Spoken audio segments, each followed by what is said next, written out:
wild magic with, or wild catalyzer powers, those do matter. But for the Aether Stones and for the Aether like particles, the dust, the points, you get plenty of that. Some of the Aether Stones on the other side, though, like the really high grade ones, like the treasure grade, don't get a lot of those. I gotta stop you for a sec. Are you guys getting the crackling from Matt too, or is it just me? Yeah, it's my tea kettle. Apologies. Your tea kettle. It doesn't sound like a tea kettle. Or the flawless grade situation for stones. But I know you guys have superior grade out the wazoo, so.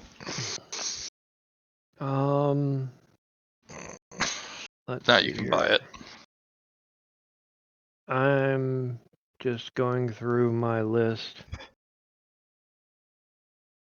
of things that I have, because if I remember right, a pure element is a treasure grade thing, or is that just a superior grade? A pure element is a superior grade, but it's pure that specific element. Okay. It's sometimes hard to use.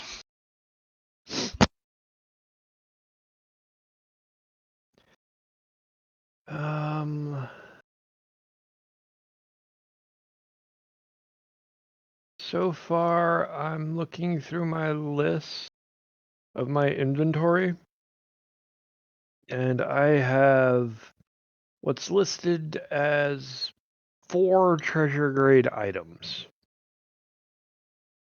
I have 2 medium-size Aether Gems of Fire that are treasure grade, and 2 medium-size Pure Spirit Crystals. Well, most of the evolutions, what you guys will be doing, will be done with Johnny, actually.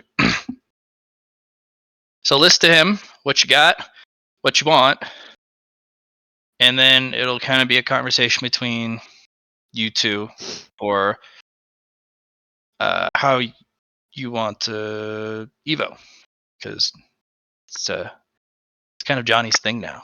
It's like he's taken on the GMing part of that game. It's kind of crazy. So, Johnny, what you want me to write down?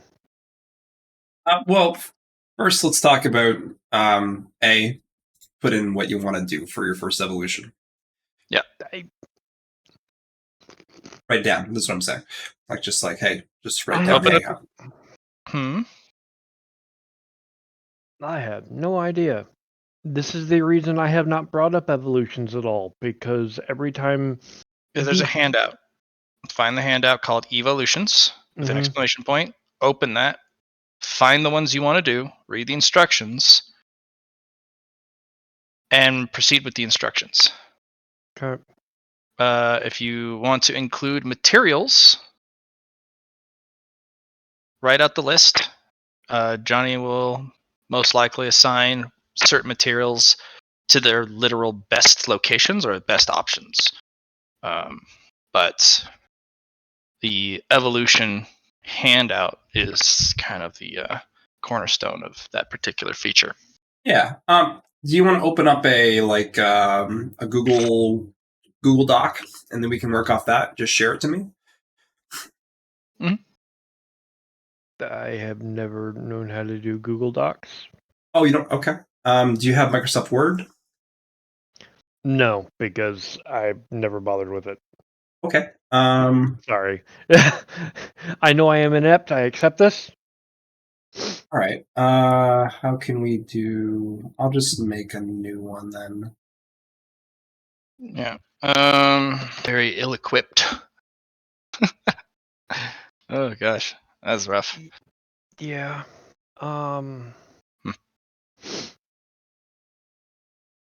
It's like looking at the materials for what's required, other than, because you said not to worry about anything superior or below.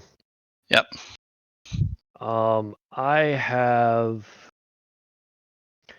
2 flawless Aether Stones. So There you go. I could do 2 flawless evolutions. Cool. There, I And... sent you a link. Continue, though.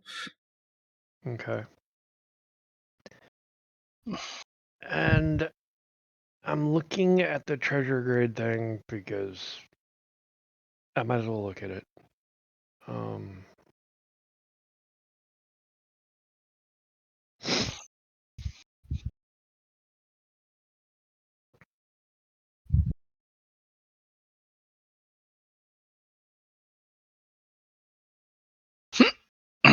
Yeah. Oh.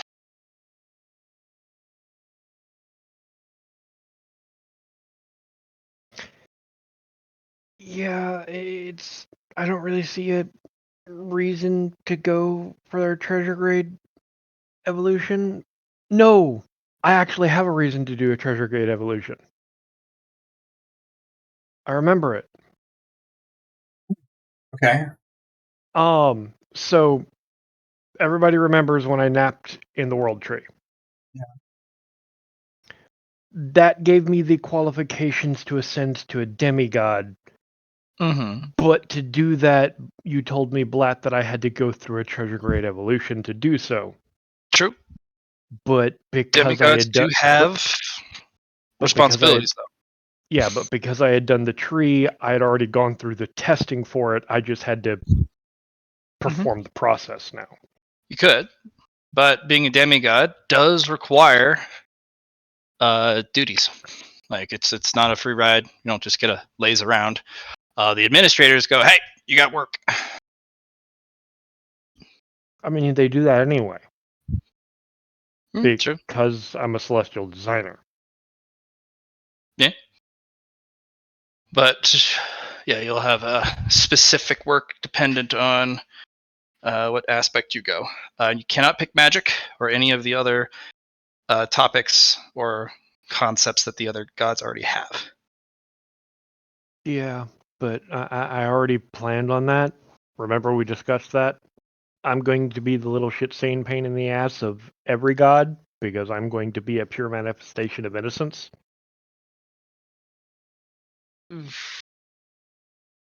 That does apply to your character, though. That No. innocence. Yeah. You'll be a very innocent character. No, that doesn't really fit. I'll figure that out later. Okay, it might just be an epilogue thing. Who knows? Mm-hmm. So 2 flawless, 3 treasure, 2 treasure, and then do remember that materials that could go to your evolution also could go into your celestial designer. So Yeah. That's why I'm thinking for now I'm just going to do the 2 flawless evolutions. I can throw in one of my treasure grade materials as a special perk for each of the evolutions.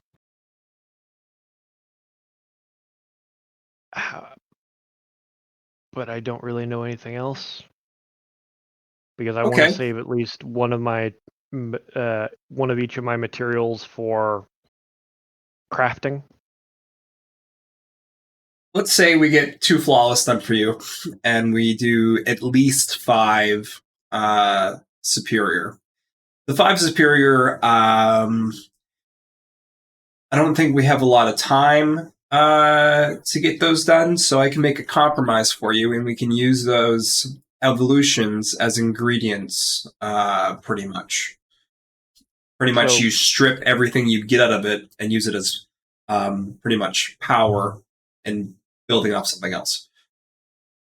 So I will let you know, we can do the evolutions and stuff in my dream orb because the time in the dream orb is at.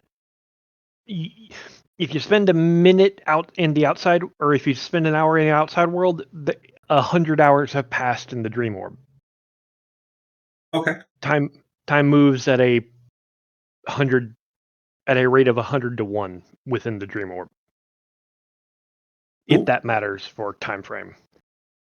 I mean, that will definitely help. I'm talking about our IRL time frame. Yeah, fair. I've posted some things down.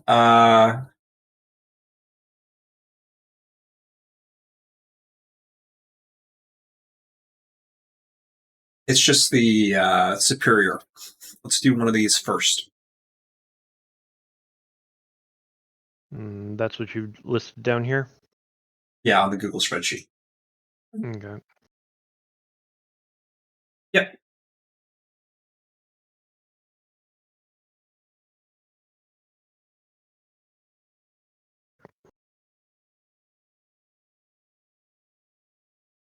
Good chart. You can get on the fun too. Everybody else access.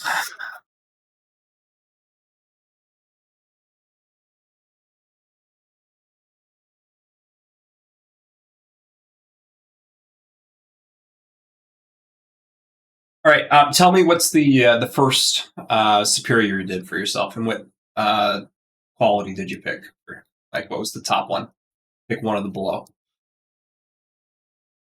Yeah, that's what I'm looking at. I'll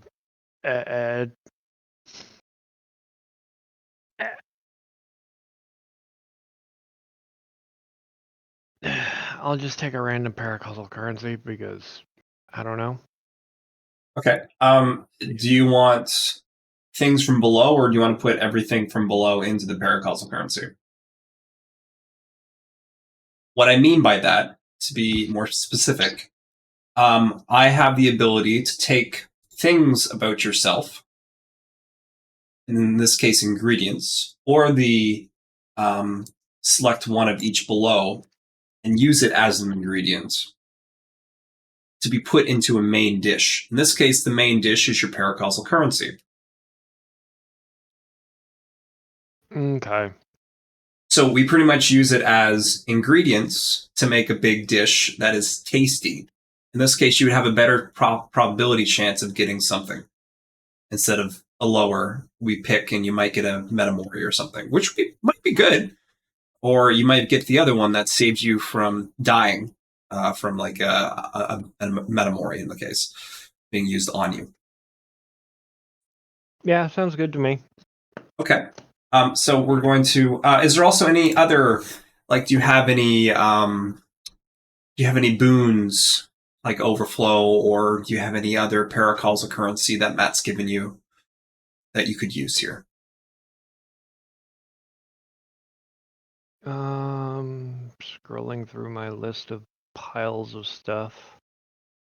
Yeah, what I'd like you to do for me, Ogre, is paste into the bottom of things you want to be used in your evolutions, or powers, or other things on your character sheet that you would feel like you could use to improve things. I'm not saying you have to put them into this paracausal currency. I'm just saying so we have our list in front of us. So just things that can be expended into the upgrades and shit? Correct.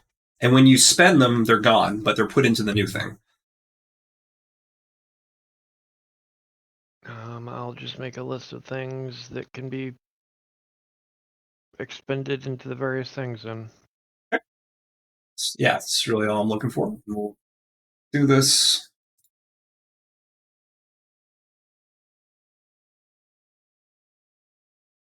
Is this your second superior evolution, do you know? Technically, this would be my third superior. Okay. I cannot edit. Yeah, the one we're doing now is your third, because you did two and then one major, right? Yeah, I think that's how it went. I did one major and two superior prior to this one. Yeah, exactly.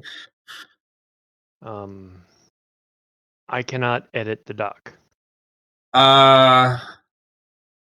Which one are you? Are you platypus or?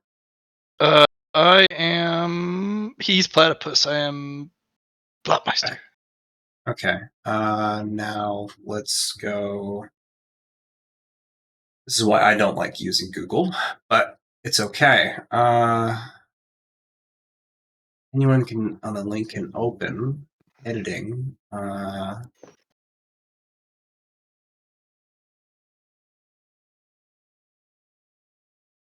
could just post them in Discord if it makes it easier. No, I'd like to get this figured out first.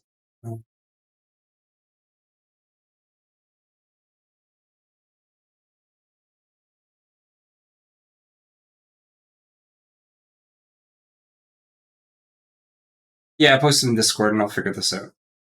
Maybe Matt, you can help me with this. What am I missing? Can you edit it, Matt? I don't think you can either. Then, eh? Let's find out.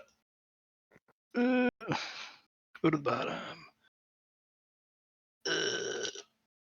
Oh. Am I blessed with the power of the machine gods? I think I got it No. there. Copy link. Here you go. Quest edit access. Yeah, this should also work.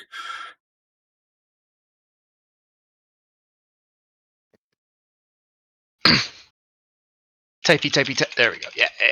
Okay. I have the power. Excelente. Excelente.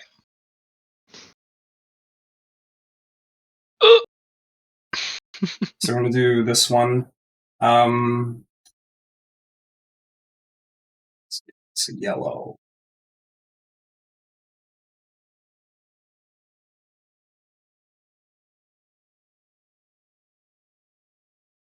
Do we know which ones you've used so far? Do you see that yet? A perk slot maybe, or a quality? Let me finish copying. Sure. Yeah. I'm just talking. I'm just trying to put things in place. Duh. So, don't mind me.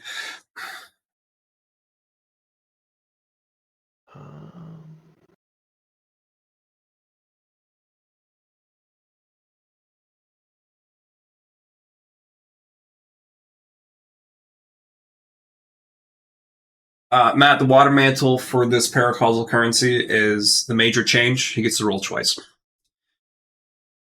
Oh dang.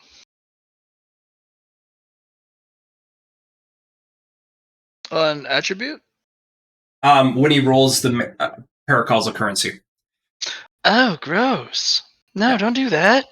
It's a major change. Of course. You stay away. No, I don't want a double roll. Superior That's upgrade. way Yeah. better chance for him to roll really good. Well, that's what we want, Matt. We're going to use all his ingredients. We might as well make it good. No. If that's not doable, which I think you're just fucking with me, we can also have it a better percentage chance. I could do that too if it's compromised. It's if that's the thing you want to use the water mantle on, fire away. Sounds good.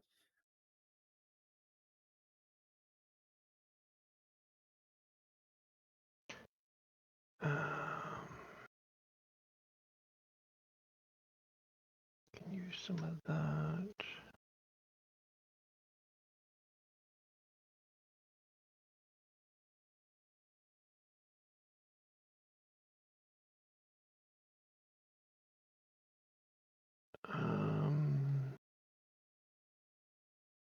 Based on what I can tell, that this is most of what I have available in rare and finicky materials. Okay.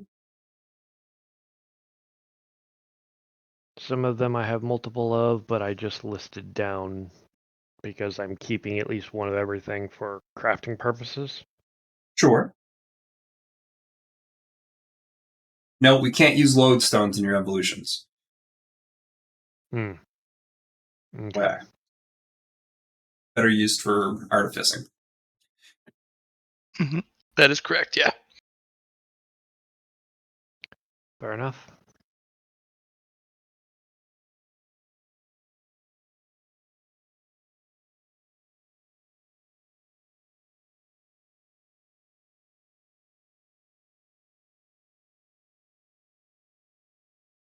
Oh, and I have, if it matters, a bag of medium to high quality cosmic aether stones. Because I have the cosmic lodestone that's got the cosmic sprite in it that's making cosmic aether stones for me.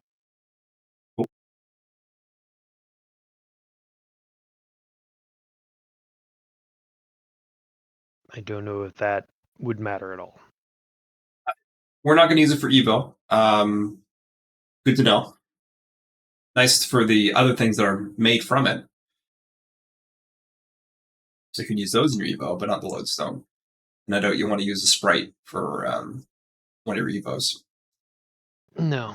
I don't know why I put the sword sprites there. They should be at the sword grave. Yeah.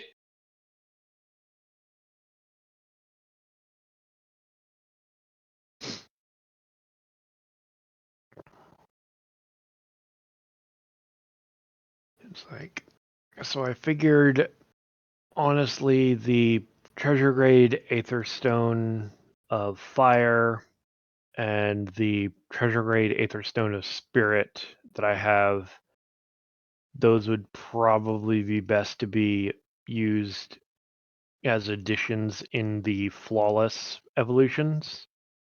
Sure. Otherwise, I don't know what else to do here. Well, you pick your options. If you Without- don't have other options to add, like other Evo materials, that's okay. You just need to follow the instructions of the Evo process itself, because some of them are like, hey, you get all of this. You got to select the things for the specific choices. Or it'll say, pick one of these. Some of them will even say, pick one of these as long as you don't pick one you've already picked. And then you just follow those instructions. You type the things you want out. We go down the list. Simple as that.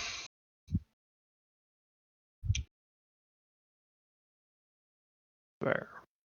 Yeah. So for the first one, because everything's being thrown into the one paracausal currency, do I need to worry about anything with that anymore? No. You just need to tell me if you're going to put anything else into it to make it better. Do you want to use some of your boons you have on you? Do you have any other paracausal currency? Other paracausal currency that I have is I have 2 destiny fragments, and something Blatt told me is called a daydream shard. Sure. Yeah, you can throw that in too. I have no idea what they are, so sure.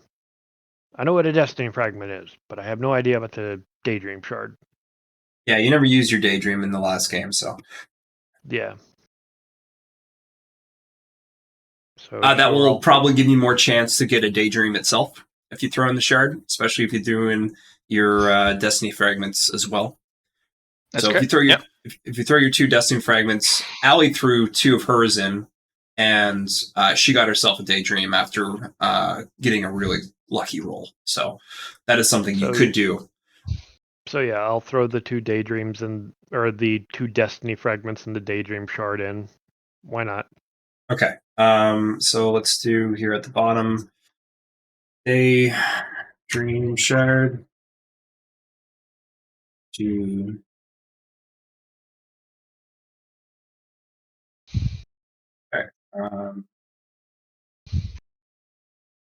Cool. We got that one out of the way. That one should be easy to do. We won't do it yet, though. Let's move on to the next one. So there's your 3rd Evo. Let's go to your 4th one. Okay. Did you post? I put 3 dashes underneath. Can you post your ingredients there? Your things? Bottom of our sheet.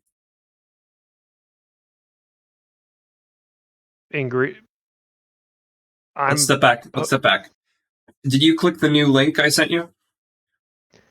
Doing so now. That will give you edit privileges on this page we're doing. Okay. Second thing, I asked you if you would put in your items and things either through Discord or you can put them in here as well. Can you do that for me?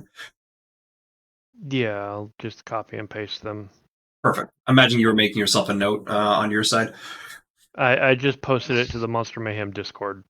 Oh, that's where you put it. I was trying to figure out where that was going to go. Okay, gotcha. Yeah. I can copy paste it. It's fine. Okay. I will add in the one thing that got missed. Freaking gear.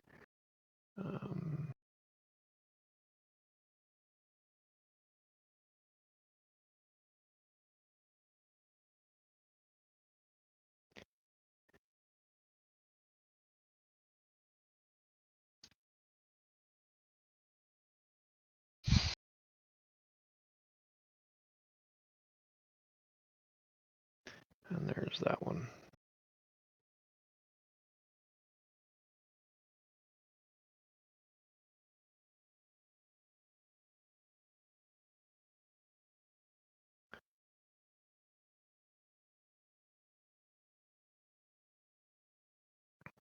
Nice.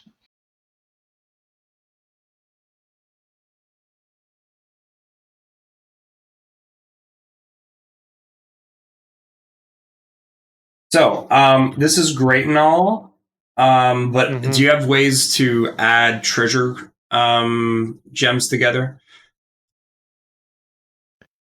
to make it bigger? I have the ability to combine them. How many do you need? 4? 3? I need 3 to combine to make one of a larger size. Might be better to save your treasure grade aether stones for your celestial design. Yeah, that's what I'm thinking. It's hard to put those in the body without cataclysmic problems. Because Johnny's got to do like a triple combo of like revolving door shenanigans into turning into a dish. What'd you call it, Johnny? It's called chef's plate, but yeah, ingredients. He's got to chef's plate a ton of the power off of it, because otherwise your body goes, I don't feel so good, Mr. Stark. Yeah, treasure grade are really, really strong. You're also missing one more medium sized in order to make it a large. So you need a large to do a treasure grade. I have extra. So each of those treasure grade, the fire aether gem, the you're saying those are just ones you want to be using. So you have ones that are actually large size then? No. What I have is, so I have 3 of the medium-sized aether gems of fire. I have 3 of the pure spirit ones. Gotcha. And I have 2 of the treasure-sized, small-size aether stones. Gotcha. Okay, that makes things easier because you can, like, for example, let's take away this one here. Let's just put in 3. Can't and use let's the lodestone. No. Let's say use for treasure later. And give yourself something from there. I don't mind using a treasure grade small size in your evolution. As long as it's small size. Yeah. As long as we're not doing because we can put this into your flawless, or we can put it into something else. But anyway, okay, we got that done. Thank you for putting those in there. Anything else?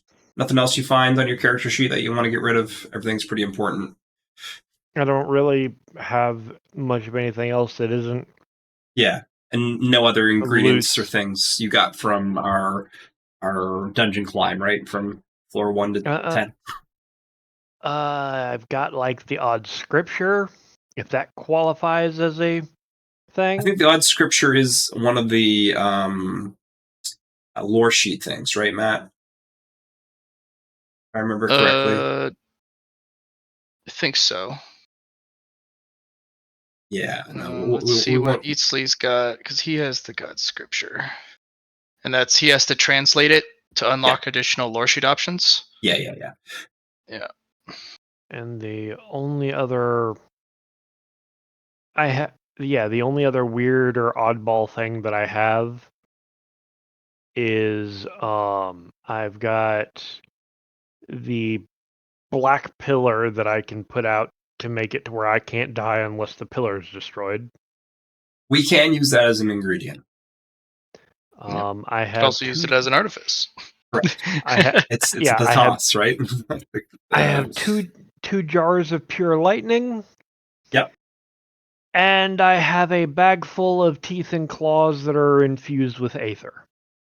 Cool. I don't know where I got that, but I have it. I'd love think to you got make it. Go ahead. Go ahead. Yeah. The bag of teeth and claws, you got that early. And you never ended up using it because you're like, I'm not going to bite and claw somebody. I'm just going to be cute and cuddly and magic-y. So you got that at the very start of the game. Yeah, fair. Are there any spells that you have that you want to use as ingredients? You basically give them up permanently to improve something else. Not really. Okay. I wanted to give that as an option because you could, in case, make a new spell out of older ones.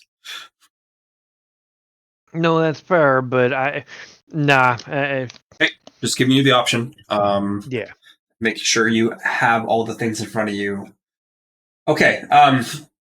Second thing I asked, have you found which of the 2 superiors you did, of the ones you picked? Like perk slot or legendary quality? Mercuria. Catalyze for magic item. So the first one I got legendary quality, which I used to get mysterious element to add the spirit affinity to myself. Perfect. Awesome. I'm trying to.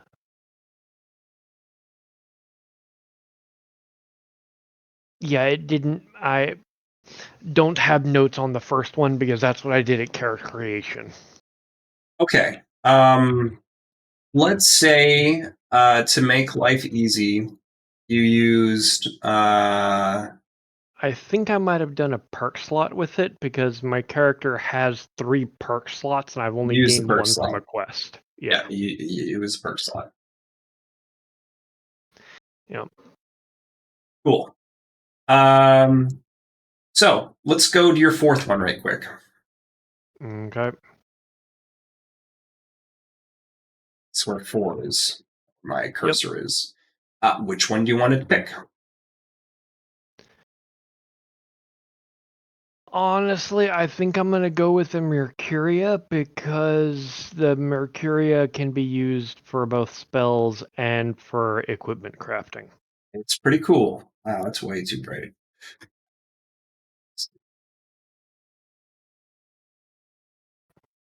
Okay. Let's add. So save those for another time.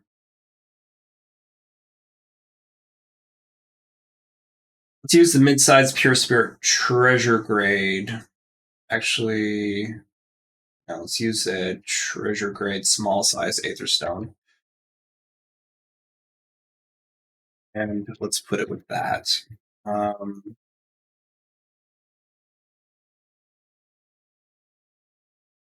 Okay.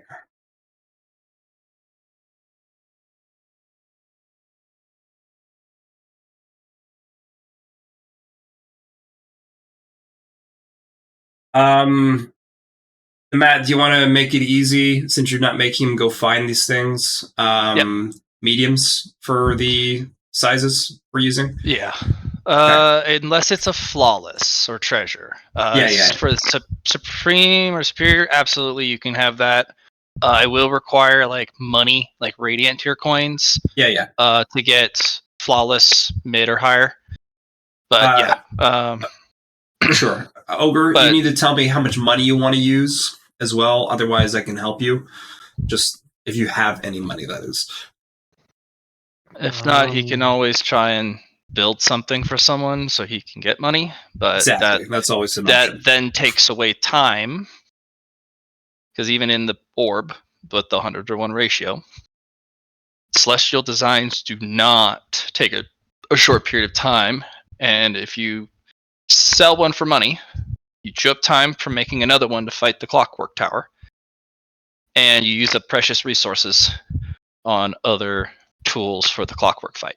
So it's an unfortunate trade-off, but you'll get a stupid amount of money for evolutions or other projects. So It's an investment. That's all. yeah, it's an investment. So yeah. The amount of money I have available to me is I've got a couple of thousand medium grade aether stones, Okay. close to 1,000 large grade. But if we're talking money, I've got 2,000 dungeon platinum and 15 radiant coins. Okay, that's a start. We can go with 15 radiant coins. That's pretty much everything I own. For the 15 radiant coins, hold on to that for a sec. I'm gonna put that down. Cool. Next thing. You see where we have our 4, getting each one of them falling below, okay? Mm-hmm. We're going to choose which ones we want and which ones we want to use as ingredients for something. So if you want a talent based on the character's element types. No, don't care about that one. Okay. Don't care about the intrinsic change. Okay. Don't care about the enhancement. Okay. For a characteristic increase, yeah, I could make use of that for my intelligence. Sure. I don't know what that'll add, but I'll deal with that in a minute. Creating or increasing 3 skills. Cannot be forbidden. Yep. I will use those 3 skills. Okay. 4. I'm gonna be increasing my basics of magic, history of magic, and my stealth skills. Because they're scholastic lores and a skill. Sure. Yeah, that's fine. Do you have any 4 checks in something you want to get mastery for?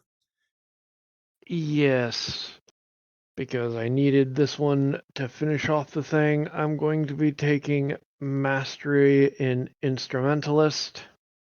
It's weird, I know, but I get to do broken shit with it now. I just watched that, but that's fine. Okay, forbidden knowledge skill. You can either get a new one or increase one of your current ones, I do believe. Yep, I will increase one. I'm increasing my forbidden lore of curses and hexes. Okay.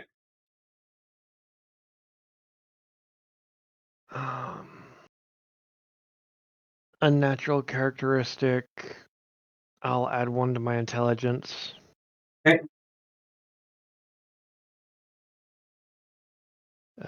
New job role or improve an existing job role. I don't think I can improve my celestial designer, so just burn that one for fuel. You can get a new one. Like once you have your bonus. Yeah. Yeah, once you have reached a specific point in a job, you can swap to a new job. No, I improving a job. I'm improving my master musician job because I needed to improve it 1 more level before I can use my instrument freely. Well, there you go. Now you can use your instrument freely. I am now what you told me was called an archaeomusician. Mm-hmm. Do you want to upgrade your existing class role?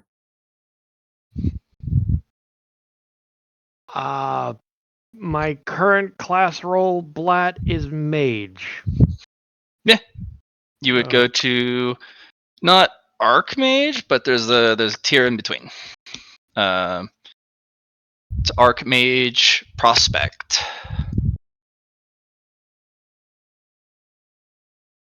You're missing a lot of steps, but that's the point of evolutions. and we don't really have time, anyways, to go through all the different ones. If you were to use some upgrades on it, we can just go right to Archmage and be like, fuck it. But you're going to have to use some fuel using Chef's plate. Okay. But you can go right to Archmage if you Chef plate some stuff towards it instead of Archmage Prospect. There's a big jump difference in power. I don't mind. What are you gonna cook? What level of supplies do I need to cook into it? We're going to have 3. We have your talent-based, intrinsic, and enhancement. We'll use those 3. Yeah, those 3 will do it. Okay, perfect. Okay, so I will directly Archmage become an gets you Archmage. 2 major things. Mm-hmm. Unfortunately, you can't increase your mana anymore through this upgrade because, well, you're well beyond Archmage status. Yeah. But what Archmage does give you is intrinsic mana detection. You have a bubble around you equal to your perception bonus, and you immediately are alerted when a spell activates or is in the vicinity. So, perception bonus, bubble, you in the center, detect magic. It's auto detect magic. Okay. It also has threat detection. The other thing you can do is you could cast 1 additional spell a turn. You gotta have the action economy for it, but you can. Now that may not seem like a lot to you because you're a spellcasting fiend. Yeah, I can already cast 4 spells in a turn. Well, now you can do 5, as long as you have the action economy and the mana for it. But that's what your tails could do, because the tails are also their own thing. So, extra spell. There you go. Yep. Okay. So Still have to pay for them all, though. Yep. That's not a problem. Yep. Archmage done. Yep. I'm not going to worry about the creation of a superior weapon or tool. I don't need it. I don't need to improve a superior weapon or tool. Improvement or change of attribute. Can I use that to improve my mana? Or spell pool? Improve an attribute? What's your attribute? I thought it was No, cute and cuddly. it's the improver. Oh, right. Yeah. Okay. Yeah, so That's what it was referring to. Yeah, your attribute is your kind of behavioral feature. So yours was, I think, adorable. I have 2, unbearably cute and who me. Okay, you can improve or change one of those. I'm going to improve unbearably cute. Okay.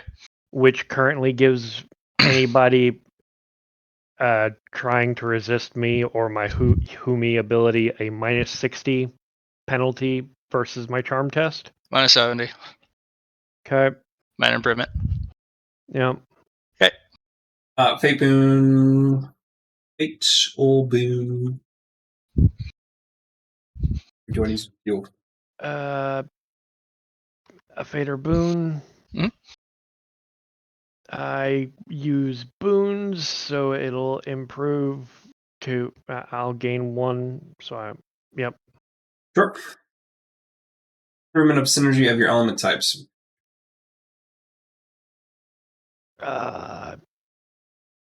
How's that one work, Blatt?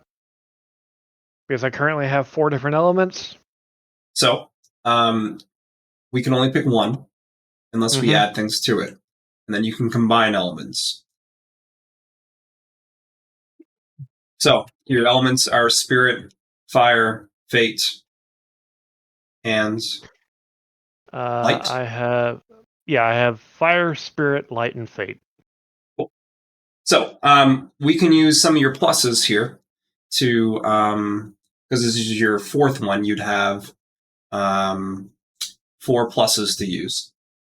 And we could use them all together and make like some type of power that uses all 4 elements.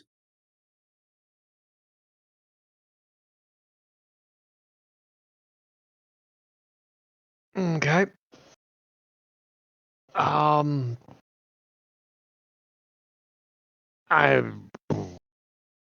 So what's some way we could, or you don't have to use all of them. You could do fate and light, or you could do fire and light, or fate and spirit, and just use 2 of them, and then make something out of that.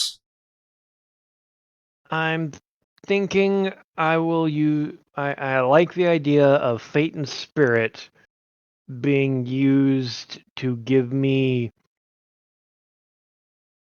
bonuses or the ability to resist penalties when crafting specific things through Celestial Designer. Okay, specific is good. We can use the water mantle here for a change. How about this?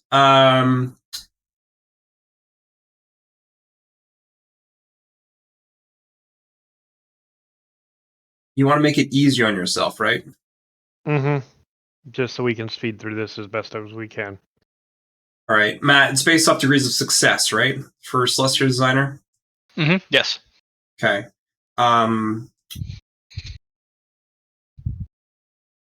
Yeah. So each I give him a base price. Yeah. For the module that he wants to build, and for degrees he needs to reach, then he asks for every additional feature. I add another price tag to it, and if he's able to get the appropriate amount or a little bit over, yeah, he achieves the design. One thing I thought on the spot here, using boons preemptively can reduce the degree of success needed for something. And it's not just like a plus 20, in this case reduces by 2. It's more than that.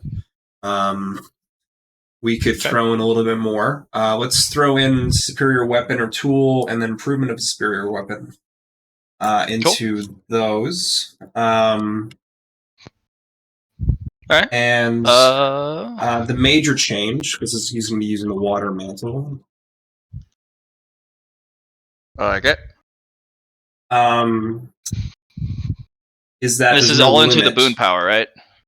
This is all into the boon power for the element types. So there's 2 pluses here. Okay, cool. Of fate and spirit. Yeah. And the water mantle is going to be that there's no limit on the amount of boons you can preemptively put into it. Okay, perfect. Each boon will reduce the cost of something by 25 degrees. With all of that in there, it's a lot. That's a lot. Yeah, good job. Okay. Yeah, because you threw in a shit ton of stuff. But it's also using fate points. Which you may not get currency. later. Exactly, right? But that also means you can put on a stupid number of features on some of these for relatively cheap, or just extra features for free. Second thing, Matt, is it permanent loss or is it just using it for the session? We're at this point in the game. I'm just going to say use it for the session. Okay. Okay. If you perma lose it, you can double it. There you go. Look. Okay, cool. So let's finish this off, Matt. He's choosing gain 10 Mercuria required for spells. We're gonna put a treasure grade small size Aether Stone in there. Oh, jeez. As an ingredient, so I guess you get some more Mercuria. It's treasure grade. Instead of 10, I'm gonna say 50. Okay. With a treasure grade jam. It's like, fuck. All right. Okay. I don't know what you're gonna do with 50 frickin' Mercuria, but well, that brings me up to 90 Mercuria. What are you gonna do with that? Why do you have so many? Because I plan to make some super spells or just obliterate something when I really get in a bad mood one day. Oh, that makes sense. But you're like the no kill guy though. Yeah. But Benedine's gonna call me ugly. Are you just gonna blow up the clock tower and remove the fight entirely? Is this what's gonna happen today? Are you just gonna be like, I disintegrate time? No, it's just gonna be there's gonna be one snarky demon lord who's gonna call me ugly. And a single tear is going to roll down his cheek, and then 100 Mercuria is going to disappear. Oh, jeez. All right. Okay, let's go through this one. What's your int at currently? My int is currently 71. All right, Matt, that's probably like a 2 or 3 increase. It's +3. Okay. You can give your checks. You have 3 checks you can put on those skills you asked for. Yep. Did. Mastery of music, we already chose that for. So you already went through these ones. All right. Unnatural characteristic int. This is Matt. What do you want to give? Or actually, no, Ogre. What's the idea for the unnatural characteristic? Like, what do you want? Because we're still doing a little power from the unnatural characteristics. Yeah. I was told that the best way to improve my mana spell pool was through unnatural characteristics, so that's what I wanted to throw this one into, which Easy. was a drastic increase to my mana and spell pool. I wouldn't say drastic. It's incremental. Okay. So you increase your spell pool by your int bonus +1 for every unnatural you already have. Okay. So 7 plus 1 already, and then if any other unnaturals, you get another This- spell point. So this is the second one. Yep. So So +9. 9. Okie dokie. That's a whole nother level 9 spell. There you go. No, because I have the piles of multipliers that stack onto Ew, it. that's right. You stomp that. No, I'm now Yep. mathing. Excellent. Improvement of an existing job role music. What is some bonus for Ogre in this case? Or was it you already said you can use your instrument whenever you want, like during? Yep. Okay. Just pull out the banjo whenever you need. Yeah, he's got his little zither that he's got. Now he can use it without penalty because Gotcha. it used to make him dizzy and sick because it was too strong. Perfect. And you already got the improvement of tribute. We're done that. Okay, we're on to 5 now. Awesome. Okay. Pick one of your options.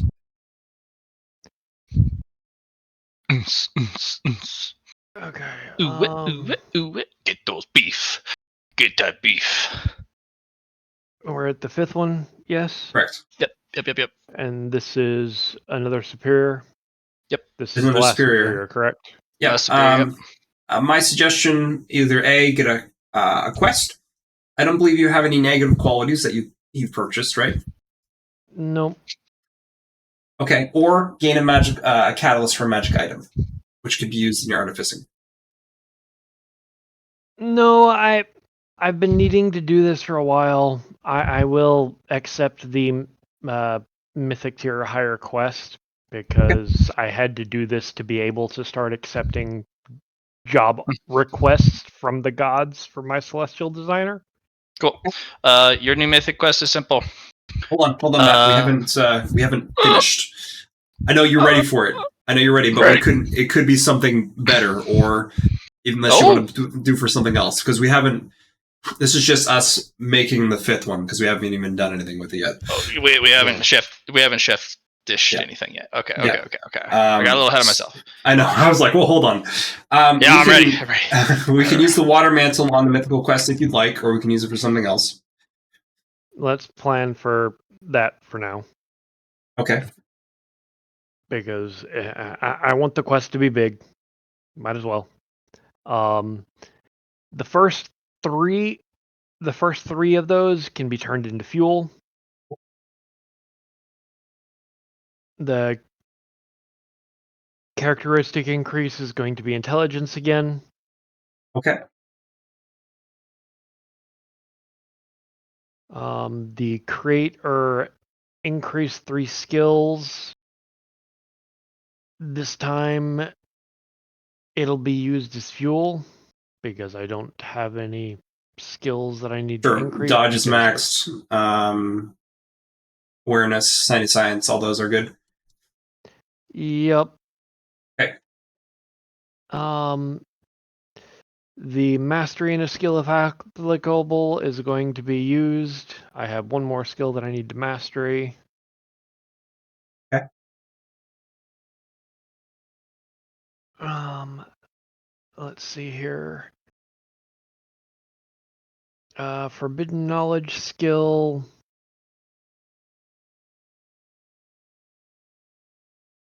I don't need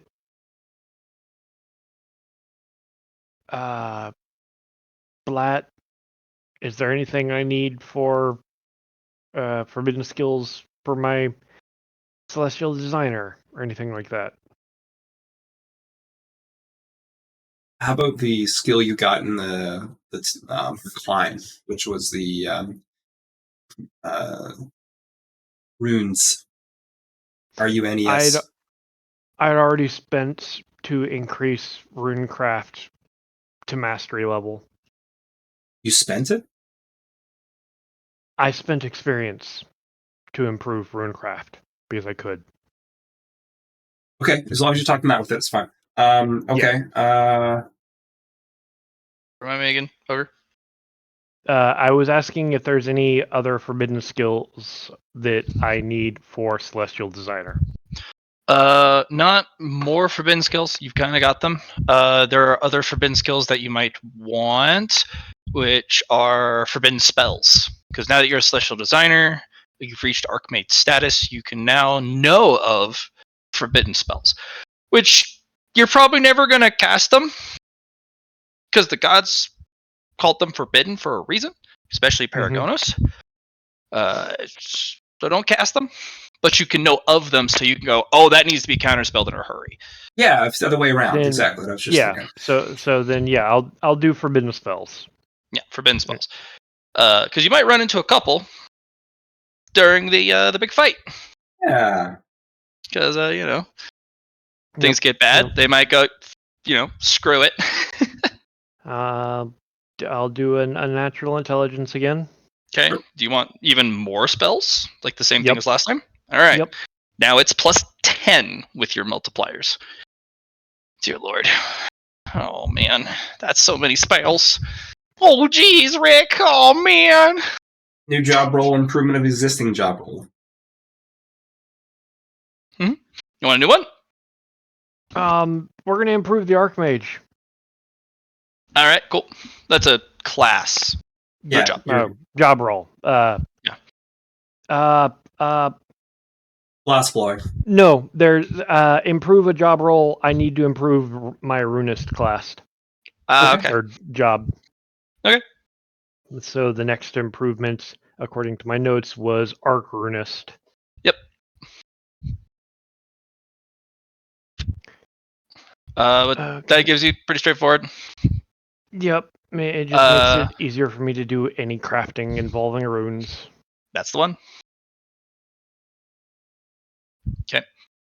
Okay. We're improving Archmage, I'm guessing? Yep. Okay. Above Archmage, there's Sage. Do you have any Chef's Kiss? Or Chef's Plate, sorry. Chef's Kiss. That you can use to make it jump from Sage Adept or Sage Prospect to straight up just Sage. We have some. I can throw the next 3 into it, which would be the creation of a superior tool, the improvement of a superior tool, and the improvement or change of an attribute. Are you sure you want to lose out on your attribute? Because you can't do that otherwise. Yeah, I'm not worried about the attribute right now. Okay. Do you have any Aether Stones you can throw at this? Because it is a even bigger jump. You're going to need more than 3. Yeah, let me see here. Journal. How does 500 large Aether Stones? No. Or are we talking bigger? You're making Susie go through that. And that's not something you're going to get anything out of.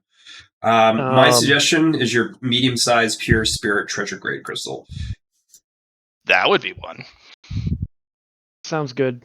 I've got 2 of them, so. Okay. Well, we'll move you to Sage. The Sage has a specialty in a very specific type of magic. You get 2 things. One, you pick a spell. You can cast that spell for free once a day. You may put modifiers on it for free equal to your intelligence bonus, if applicable. They all have to be different. So you would pick a spell, but that's kind of your spell forever as a sage. Okay. Yep. And the big thing about sages that makes them super broken, spells are half cost rounded up.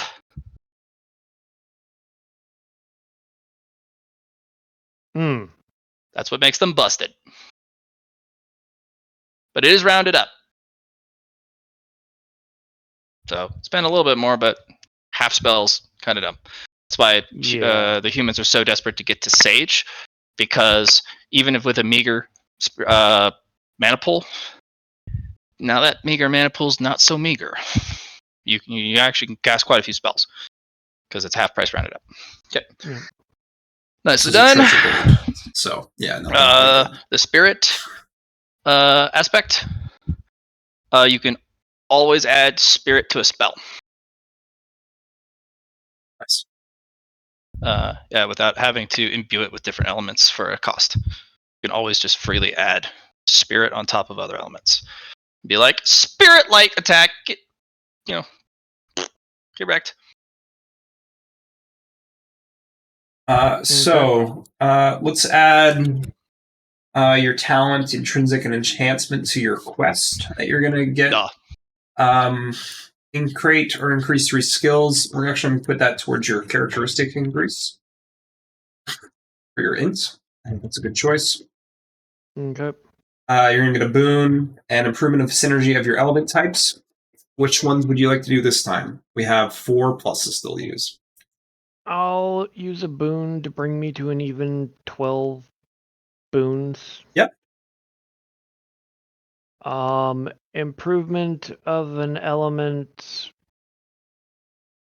That's really powerful, but I can't decide what to do with it, so I want to throw it at the quest. Sure, that's because fine. I figure that'll be key for it.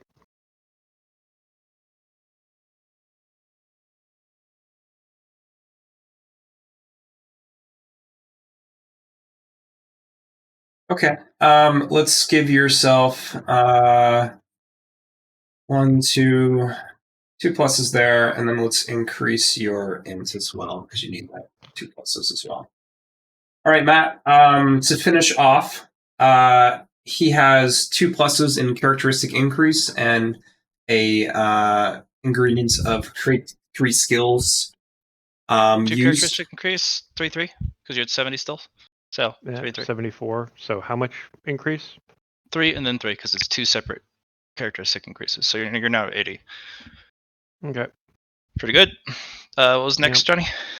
The next one was the high-ranking skill. So we have 2 pluses used, and then we have 4 of our gain 1 of each below used. High-ranking skill. Damn. With a double plus? With double improvement? High-ranking quest. High-ranking quest, not skill. Oh, quest. Okay. Yeah. High-ranking quest with 2 pluses and 4 pieces of fuel. Jesus. Okay. Well, legendary quest and that treasure grade spirit stone. Never mind. You're getting a labor. Hold on. No. We already used the treasure grade spirit stone for your sage class. Right. Okay. Well, you're his apostle. He wants a labor for you. I want a labor for you. Save as much as the clock tower as you can. And the water mantle is going to be the god will give you a favor token to be used in this quest. Okay. Yeah. Paragon's favor token. So if you need to use it, you can get a call upon. Yeah. You need to save at least 50% of the clock tower. It'll be harder than you think. Mostly because if the more the clock tower is destroyed, the more its connection to time breaks time. So the gods can prevent and stop half of the clock tower and its powers. Mm-hmm. If you can save the other 50%, you guys have covered the whole net. If you fail on your half, time starts to unravel a little bit for every percent below that 50. Oh, joy. Which means the demon fight gets more. It gets a lot more for every percent. Okay. Yeah, the boss fight, yeah. I get to do silly things. So save half the clock tower. The more connected those pieces are, the better. Instead of just broken chunks everywhere, or just like Swiss cheese, they would rather you just cut the thing in half and save one half. They'll cover the other. If you can save the bottom half, it'll be a lot easier. Foundation? That's the hint they'll give you, because that's where all the core clockwork mechanics are. They don't. If you save the machinery at the top, those are just the control modules. They want you to save the actual mechanical parts, like the core engines. If you succeed, Kronos will also give you a head pat and a favor. And They'll a give you the favor. scritch scritch. Yep. There you go. Scritch scritch and a favor. Okay. Because this is a problem. Yeah. Nicely done, Ogre. So your last one. This is the one you need to roll for. So we're gaining a random paracausal currency. We're using 1, 2, 3, 4, 5, 6, 7, 8, 9, 10, 11, 12, 13, 14, 15 ingredients of just what you would have got. A Daydream Shard and 2 Destiny Fragments. And the Water Mantle is allowing you to roll twice. Pick the better of the two. You'll get to roll 1 additional time as well. And 1 additional time. Look at you go. So 3d6. Higher the better. I hope you have your lucky shorts on there, bud. Here's hoping.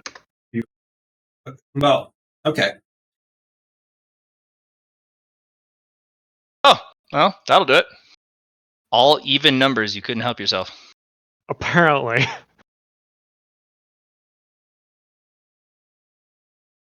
Okay.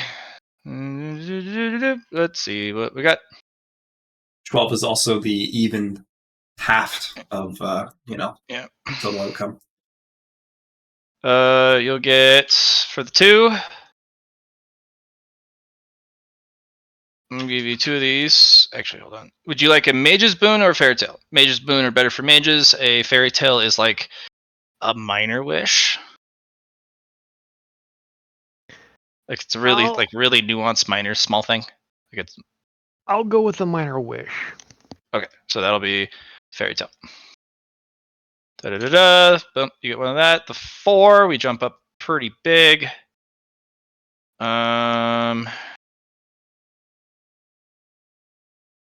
You want Memento Mori or an Infinity Matrix?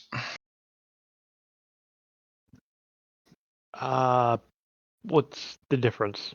And that's the key. You don't know. Yeah. Susie would be able to tell you because Susie is her I can give you fate. I can give you assistance. I would suggest going with the Infinity Matrix.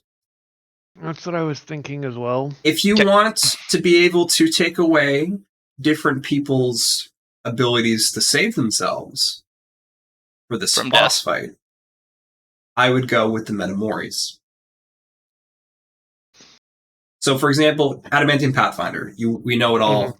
If you're going against Jackie, and you need to kill Jackie, you can use 2 Metamories to block out 2 of my Adamantium Pathfinder charges. Yeah, it stops self-preservation abilities from death. You're not going to kill me because I still have more. But because Jackie's like peck pop. Oh wow, that actually stuck a little bit. Fortunately, I have more abs. But yeah, that's the difference here. My suggestion is go for the Infinity Matrixes. Yeah. No, I'm gonna go with the Infinity Matrix. All right. I already have ideas with that. Okay. And you can go with a Daydream or an Occam's Paradox for the 6. Do you want my suggestion here, or do you want to pick it Sure. yourself? Just give me a vague idea of the differences. I can't. One is a wish. That's the Daydream. It's a greater wish, so you're like you're getting all the benefits and no setbacks.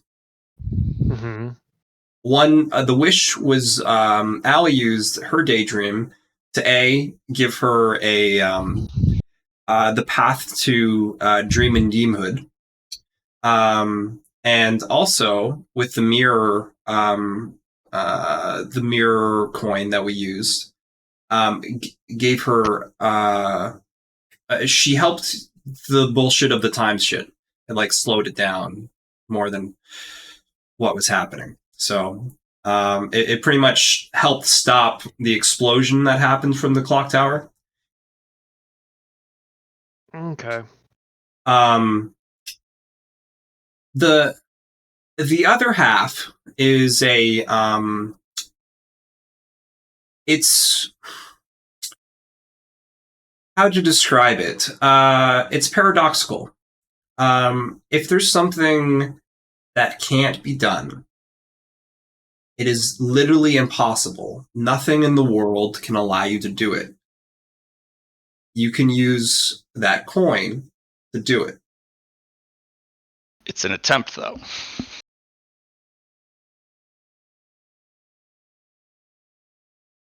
You literally need 1,000 degrees of success. You're not allowed to get 1,000 degrees of success.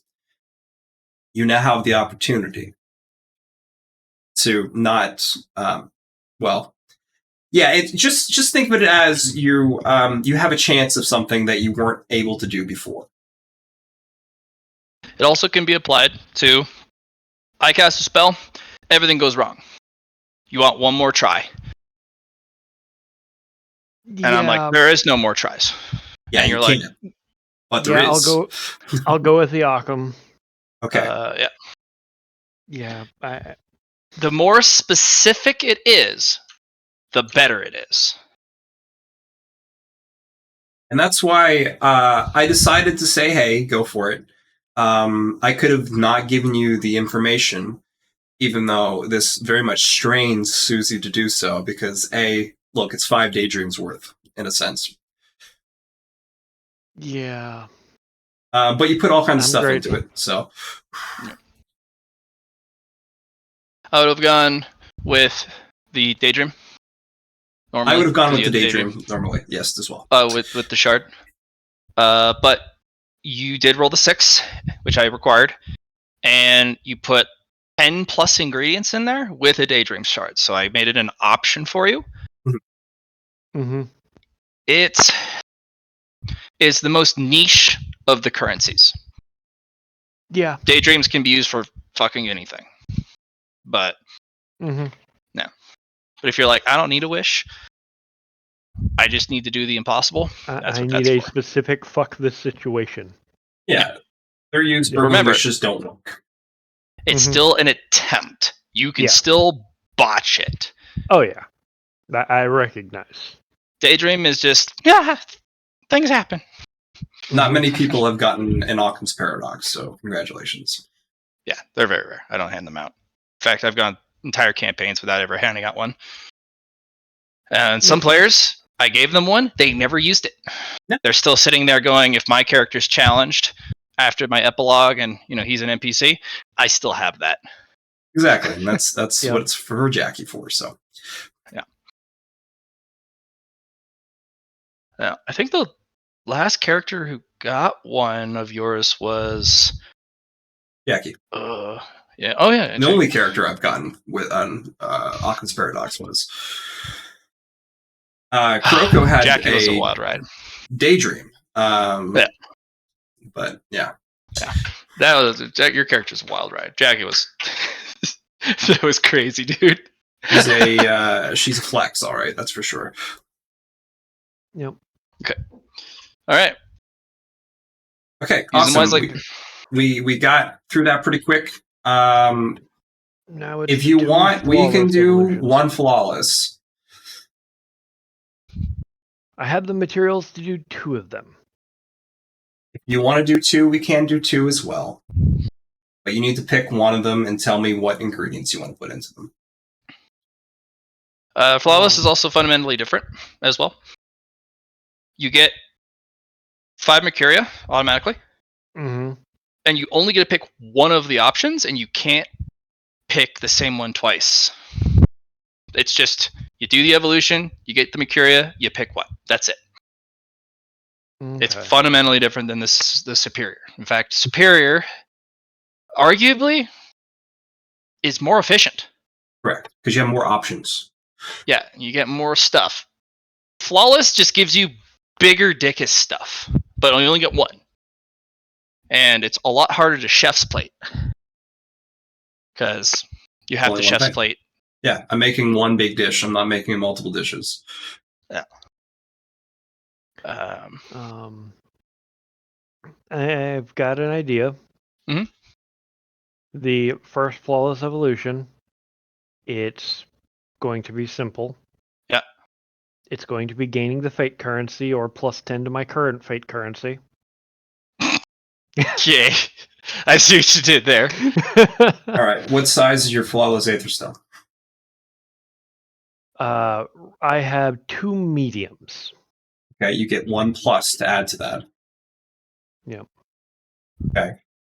We're going to use the water mantle here. Okay.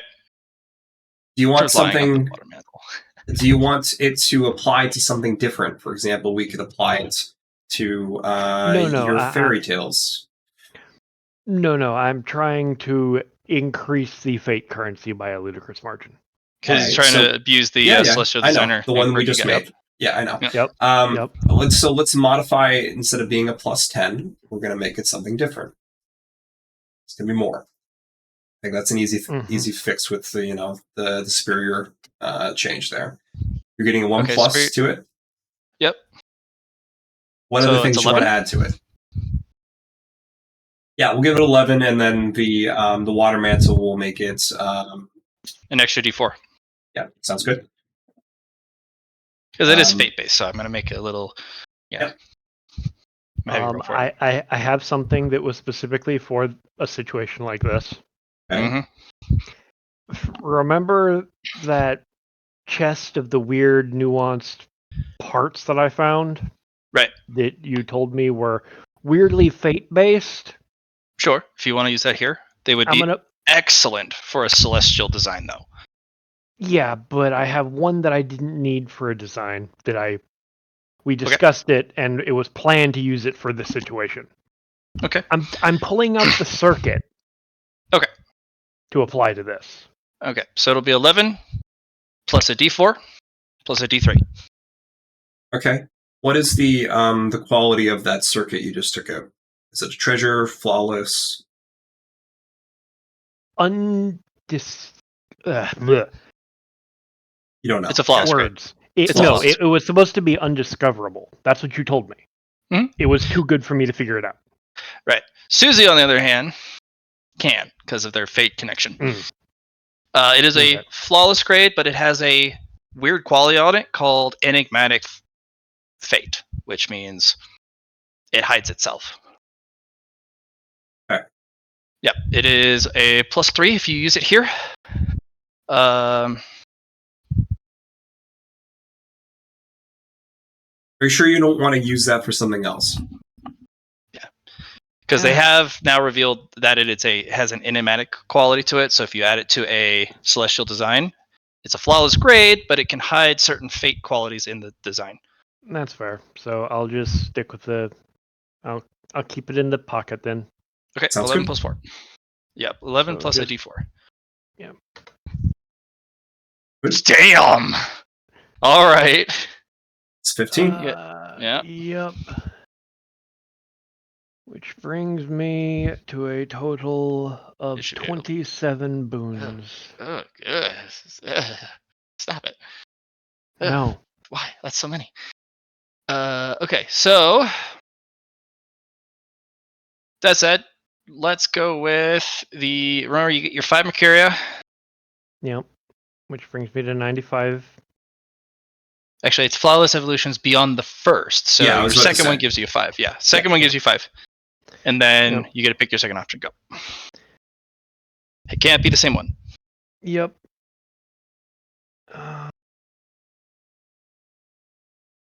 Do-do-do-do-do. If you want suggestions, mine is improvement of a legendary quality. That was a good one. Yeah. I'm trying to. Or Yeah, but you can do pick Mercuria ability of your character sheet, double its current invested Mercuria. Is your actually with your current Mercuria a better option? But you need to put it into something. Yeah, I don't have any. I don't have Mercuria spent into anything. You could make a spell.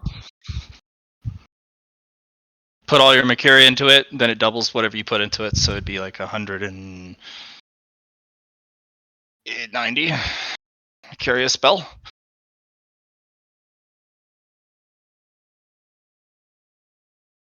Be kind of silly. It would be silly.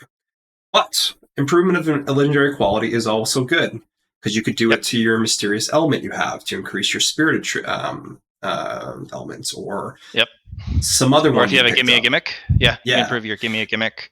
Yeah, I'll go with. I'm gonna go with improving my gimme a gimmick. That's your no trouble bubble, right? Yep. The thrice per session, I just can't be affected by anything. Okay. What else are we adding? That's a solid question. This is the thing where I can add ludicrous stuff to make it more powerful, yes? You can, but everything you add to it also cannot be added to a design. You have that unfortunate crux. Yeah. So there's one thing that I have that can't be used in a design, and I can't use it feasibly for anything else because it would take 2 years for it to be broken down and purified. Okay. I have the large size muddled lodestone. Can't use lodestones. And a large size lodestone it's counterintuitive. Yeah, it's lodestone is the size. It would have to be it'd be the muddled lodestone. Quality. Yeah. So, and actually you can use that in a celestial design technically if you don't want to break it down, because then you can muddle something. Oh, is that a time spell? Muddle. Oh, what is it? I don't know. It ain't time spell anymore. Fair enough. Yeah. No, you know what? I have something to throw into this. Okay. For that. I've got the black pillar. I like the no trouble bubble. Okay. What is the quality of the is it a treasure grade item, I'm guessing? Yeah, it's a treasure grade, yeah. It was from the top of the tower boss fight. Exactly. I figured as much. So you're going to add that in, eh? Okay. And then that's a tough one, Susie. It is going to be a tough one. So let's break up what this item is. Its elements, it's a stone. And it also has probably some attributes attached to it as well in its making to make it impervious for the user. But it can be broken, so it can be destroyed. So it has the not the scapegoat, but it's we'll just call it the scapegoat attribute. I was gonna say like Judas, but it's the sacrifice element. Yeah. So So it's the what we're gonna scapegoat. Yeah. Let's and you have charges already attached to it. To your ability currently. Yeah.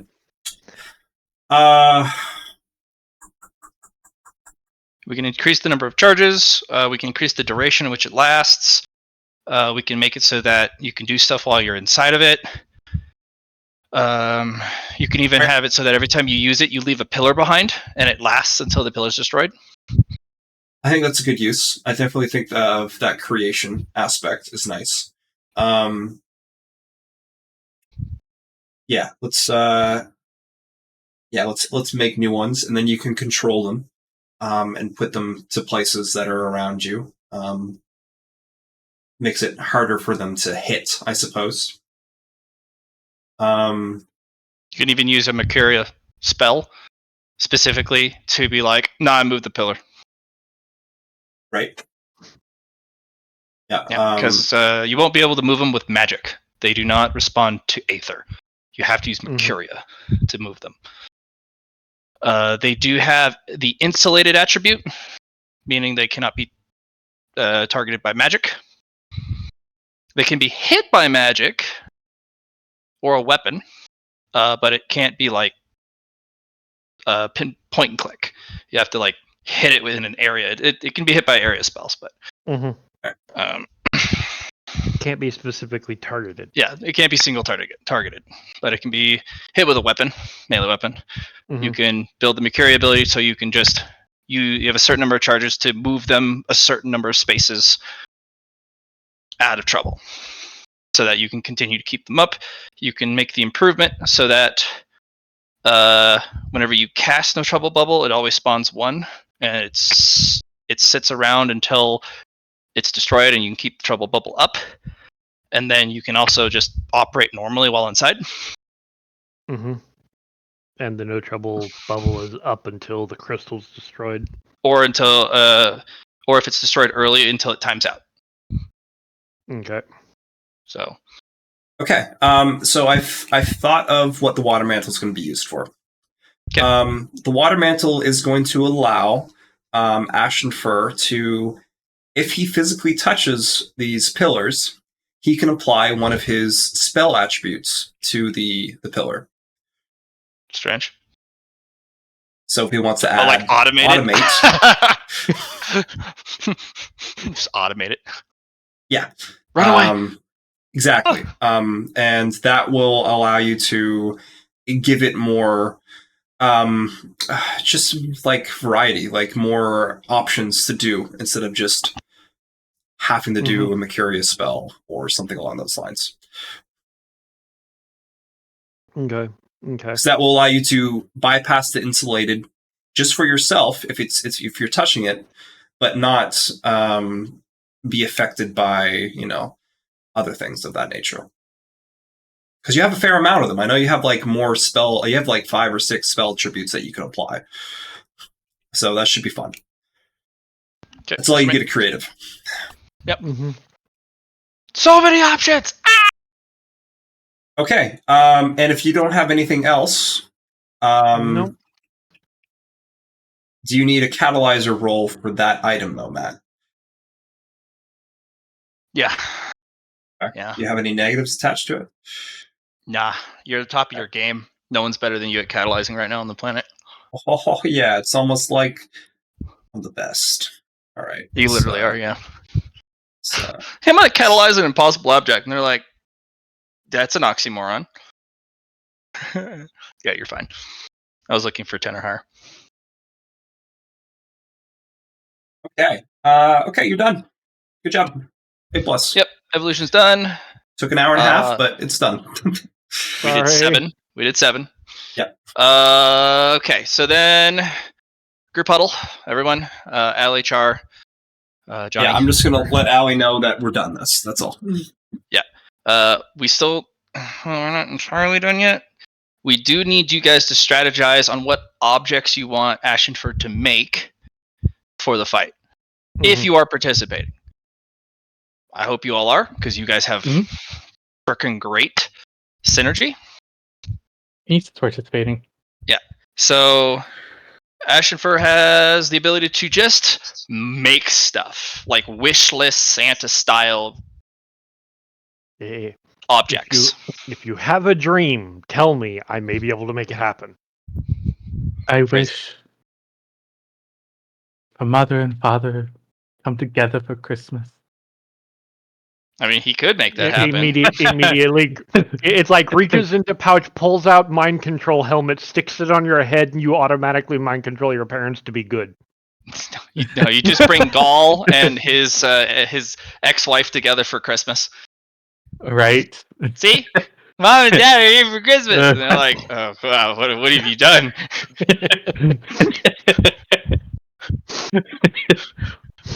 Now, the way I deal with this is I just commune with Dad and explain that that's your immediate reply to that. Use your adorable trait to convince Mom to come home for Christmas Right. and to be nice. Like, you have to be nice or you can't pet the fluff. So actually, beyond that, in a more serious, so I have my robes, but I don't have armor. So What type of armor do you want? I can use all armor because of my paladin class that I got. Use a special snowflake. Yay! Do you want it to have some particular trait or quality? Like, do you want me to enchant it with hellfire? No, that would be sacrilegious. But I could also enchant it with the sacred flame at the same time, so it's sacred hellfire. I feel like that we're getting into semantics there. No. So one thing, it's probably going to be able to protect me from the time shenanigans that are going to be happening within the clock tower. That's a really simple thing. I just have to add a temporal lock quality to it. Where within the armor, time within the armor is not affected by time outside the armor. Yes. And then something so it synergizes with this. I hold out my sword. I'm gonna poke his sword.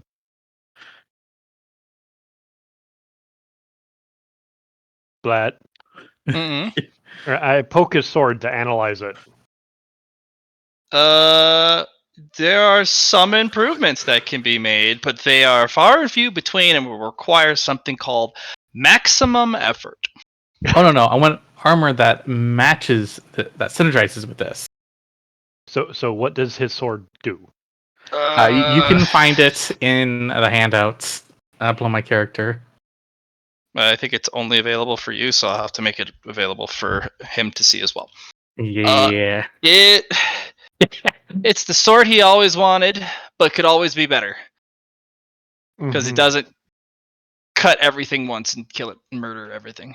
Alright, so I'm just gonna make it available to all players. Sword, forged in Sub-Zero, cutting through enemies, tempered with purpose. It's it's multiple paragraphs. It is multiple paragraphs, and I want something to synergize it. It's going to be part of a set now. Oh, okay. A set piece. Yep. Go with like your ropes or something, like to get bonuses that way. No, the armor's going to go with the sword. Okay, I see what you're saying. Yeah. Yeah, he either wear the armor over the robe or under the robe. Over the robe. Sorry, perfect. under the robe. So it's going to be armor, then robes, because we can't hide Devotion to Ziki. Exactly. Yeah. And Allie, you can think of some sort of nefarious spooky that you want, or maybe some just protection device, or some like surprise pocket sand. Maybe a jack-in-the-box that explodes after you hand it to them. Like, here, I made it for you. Like, yeah. We're doing some crazy stuff. Maybe something that gives me armor all. That'd be dumb, but not impossible because of Celestial Designer. No. I've already got an idea. Yeah. And it will make it to where I won't have to do the thinking work. It'll all fall on Char. Oh. Oh yeah. Yeah. Yep. Oh yeah. Hmm. I'm going to call it the plate of jealousy. Because every fighter's greatest conundrum is, do I spend more on armor or do I spend more on weapons? This armor will make itself counter to where it can resist everything that the primary weapon its wielder is wielding. So the stronger the weapon he has, the greater the armor is to be able to resist it. Oh, Mm. it's inverse protection. So if the sword has the quality, you're protected from that quality from enemies and other outside sources. Exactly. Yeah, survive it first, like Ezekiel kind of did, or like you have to be able to take the hit and then you're immune to it in a sense, or No, it's whatever is attached to his weapon. Those qualities. okay. So whatever weapon qualities are on that sword, his armor automatically protects him from that from other sources, or even from himself. So I thought if he you've meant got, like other people. That's what I thought I was taken from that. But if you, that's a pretty good one too. Which would Yeah. also make it a good match for Eatsley's mindset because he throws everything into his sword, never pays attention to his armor. Yeah. that would I do learned it. that early. I learned that early. Yeah. Because he's a Skellerman. He's like, oh no, I have dissolved into bones. Ow. So yeah, I'm just going to call it the armor of jealousy. That's I actually have- pretty good. What's I up? have What's up, Alex? emerged from my cozy puddle of self-pity. I expect their things to be just... No, I expect things... No, I can't do words. Never mind. It's okay, Allie. I want to scream. Can you scree instead? Yeah, let's do that one. Scree!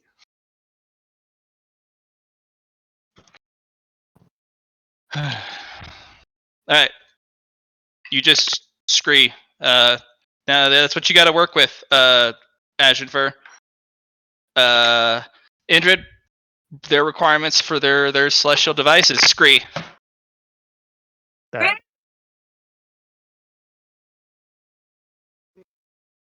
Moment.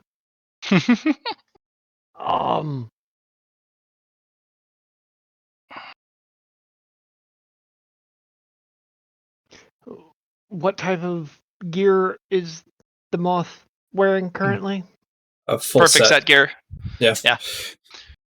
One of the ancestral Fearbringer sets of armor. They have all the Okay. pieces, which is unheard of.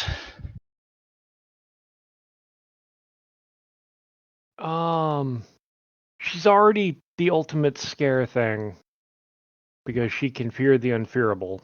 Mhm. I'm going to make a pair of earrings that when she screes to scare will apply a multiplicative effect based on how scary she is. That's going to be a difficult one. That's going to require a spicy amount of DOS. Doable, but spicy. Because the multiplicative effect on a Fearbringer, the artifacts would shatter. Because Allie's as scary as they come. So a multiplicative fear on the most spooky thing. Oof, okay.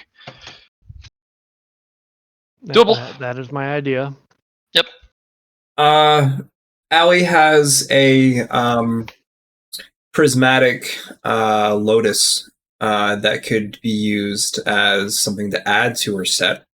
Can almost be used as an ingredient for that that artifice. Fear the elements.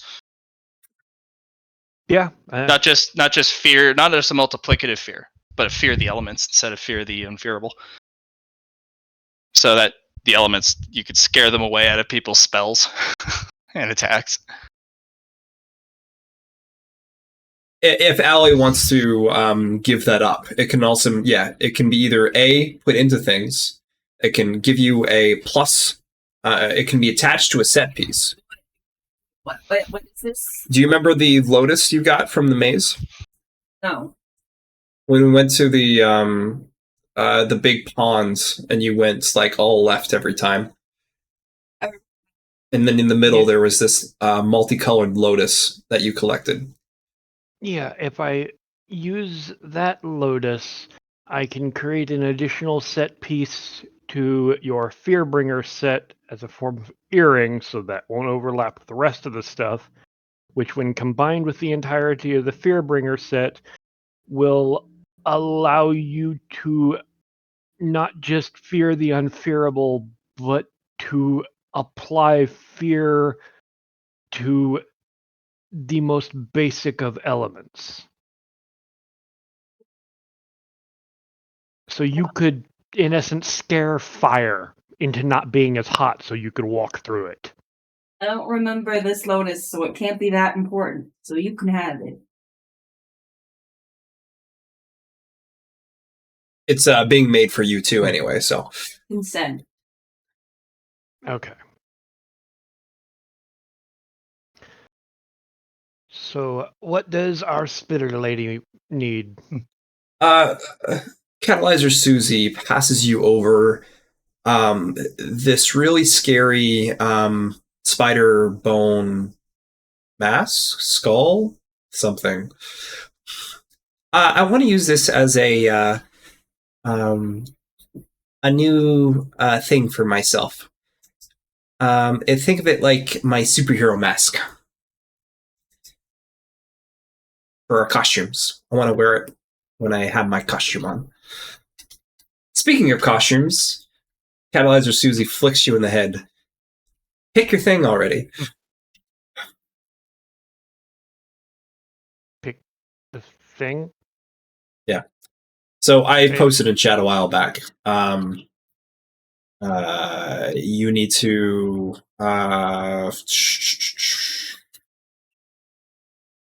I request a repost because most of the stuff is muted because so many comments every day. Sure.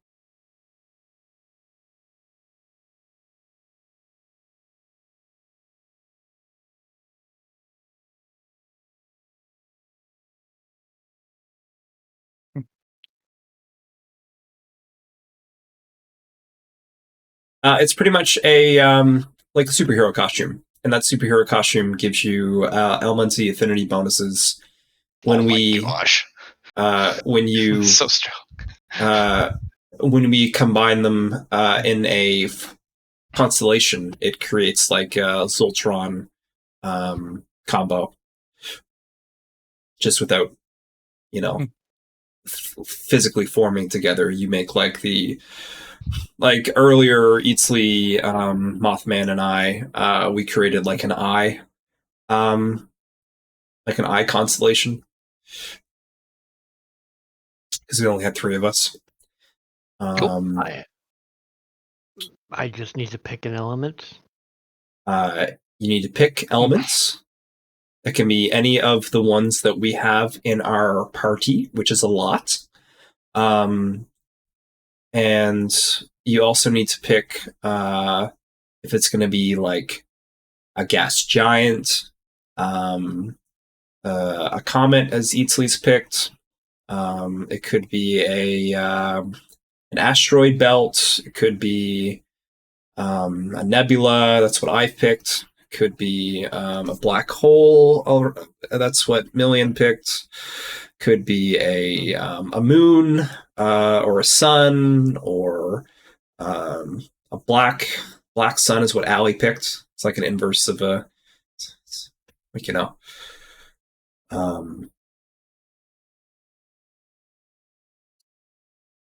could be some random celestial object that you fancy if you like cosmic things.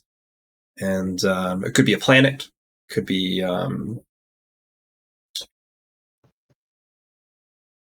Yeah, I will work on that after we are done with the items. Sure. So, spider bone mask skull thingy, and you want it to apply to your costume? I want it to be a mask for the costume. Yeah. Okay, that's easy, but what do you want it to do? Oh, I Enhance don't the- know. Yeah. It could either enhance it or it could. The thing is, you might want to figure out what's inside this mask first. This piece of bone that we have. It came from someplace not around here. I will poke the bone and try to analyze that. Oh yeah, this was it the spider head? Yeah, it was the spider head we got from the boneyards. The one Yeah. item that I picked. Um,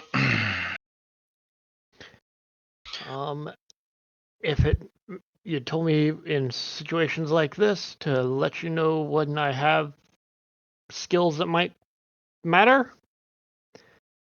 I've got mastery in curses and hexes, forbidden crafts, archaeomancy, runecraft runes, and everything involving magic, as well as what's it called? True speech. well, you got it on the curses, hexes, and voodoo, because that's what this thing's related to. Okay. Yeah, it's not a nice thing. Mm-hmm. It's from the world before the Pantheon, where it kind of snuck its way in, kind of like an otherworlder. Okay. It nibbles on things that it shouldn't, and it poisons and curses things that it shouldn't.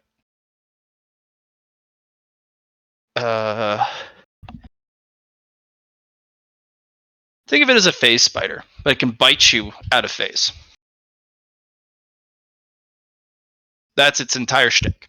It's a pitifully weak creature. Mm-hmm. It doesn't like reality. So integrating this, you would have to imbue the artifice with all the forbidden elements, like time, space, stasis, phase. Mm-hmm. Okay. And then you would accentuate its attributes, which is a lot of really potent stuff. You also need to protect the wielder from those attributes because it's a very powerful ego. So basically, it would allow Susie, if you got it all right, Mm-hmm. to apply a crippling debuff that is really hard to dodge because Susie can just phase out, bite you, and then skitter back, and they're out of phase. They're in between reality, and that debuff you roll on depending on if it's a curse hex or a voodoo, or some other debuff. And every time Susie goes to bite you, you roll again, and Susie can apply debuffs. I think it's equal to their lowest characteristic bonus. Okay. And they can stack if they roll the same, or they can have, just a ton of stuff. Downside, while wearing it, it does give you something called vulnerable, Gotcha. which means you take double damage and any debuffs are double rating. Gotcha. So if you take felling 10, it would be felling 20 instead. Concussive 2, concussive 4 instead. Because that's its only real weakness. It really sucks against reality stuff. But it doesn't really go to reality. So yeah. It would be pretty nuts. Okay. If you need fabric, I can create any kind of elements fabric. Actually, I have an idea that would work for this. Because there's one thing that stays constant even in other phases of reality. I will pull out and dump a basket of cosmic aether shards in front of you. Turn those into fabric. I already can. Yeah, I'm cosmic. I already make. Oh, right. Give me a cosmic shroud. Okay. Because I will be able to use that as a linking point to be able to make it to where you can use the powers of the mask, but I can also use it to seal the mask itself so that it won't fuck with you. Okay. Because by using the cosmic energy, I can basically create a bubble, a one-way directional bubble for this mask. Correct, Blatt? You could, yeah. Only a celestial designer could probably pull that off, anyways. Yeah, that's what I figured, so that's what I'm going to try to do. Okay. I'm going to go inside and make you some cosmic thread. I will apply the enshroud to that thread. So that's one of the things I can do as one of the apostles of Idurndale. Now you extra can't see me. Nom. Oh, and because I really like her hiding, the thing that makes it to where you can't detect the aether circuit, I'm going to apply that to it as well. To an extra can't see her. Oh, the Fate Aether Circuit? Alright. Alright. We going to spicy.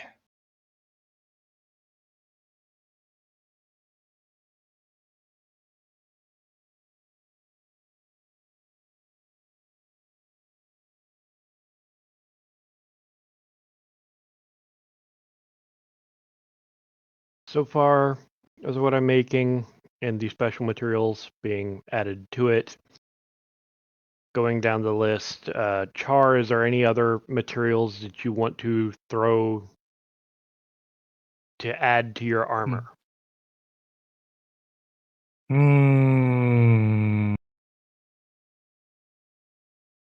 I'm going to challenge you here. Oh? I'm going to give you a Chaos Element Supreme Gem. Jeez. Okay. What? Okay. Just chortling, So, as the GM does. So currently, I'm putting this in Discord because it's easier to type there.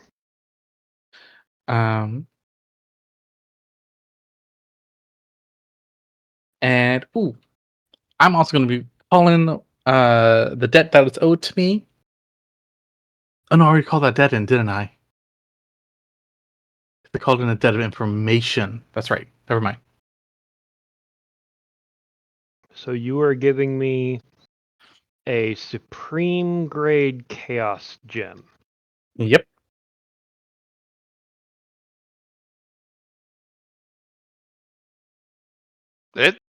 It'd be something. Mm-hmm. Is there anything else?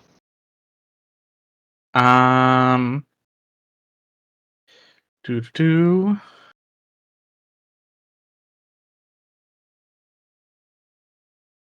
I have a piece of that etherless armor I can give you from one of the golems. Yes. Okay. So we'll give you that as well.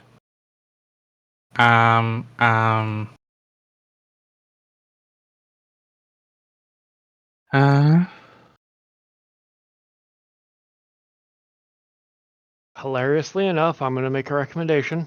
Mhm. This is your armor specific, Mhm. and it, as we're all divine representatives, because we're what's it called, apostles. Mhm. It wouldn't be outside of the realm of understanding to ask the deity that patrons you if they want to supply anything for your armor. Fair. I'm also going to give you a heavy stand that has been upgraded with sand from the banks of Styx.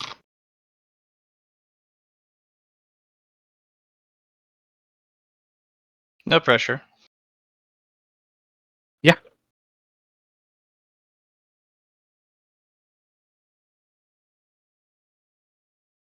Okay. And is your deity going to request anything be added to this armor?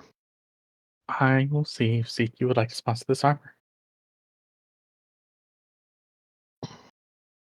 I will set up a tea party if it will help, because Ziki can speak directly and without the nuance. Oh, there No, will always be nuance, but EC likes the act of praying. Yo, homie, my In my G dog. yeah, I'll home set up. skillet. I'll set up a tea party anyway because that's my way of honoring various deities. You know, but Mhm. he doesn't pray. He sets up tea and invites them. Like a weirdo. Yep. All right. So he just sets up a tea party and invites Ziki this time.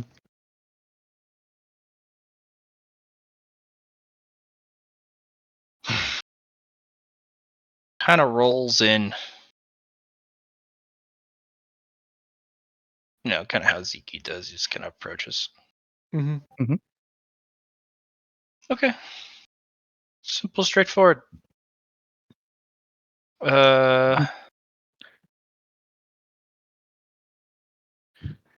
You're at a table. You just kind of blink as a mist in the distance, kind of a early morning eerie fog kind of rolls in, and then you blink and he's at the table. I will bow. I wave and then hand him a cup of tea.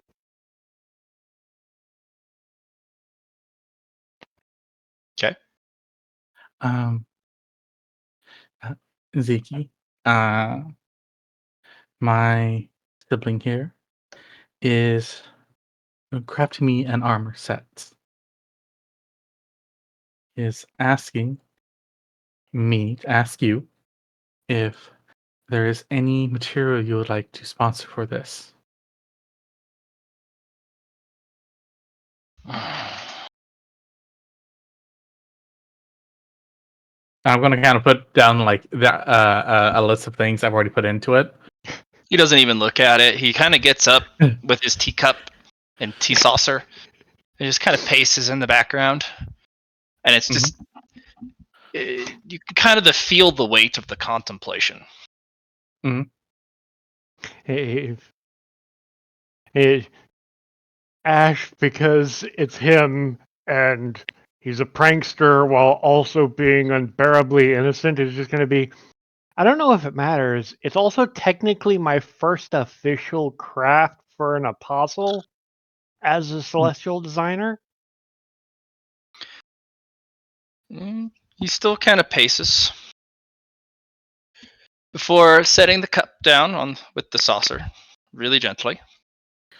Slowly turns and does this kind of hands to the side and does this kind of rise gesture, but not pointing at you. And out from behind the tea party rises this huge stone wall.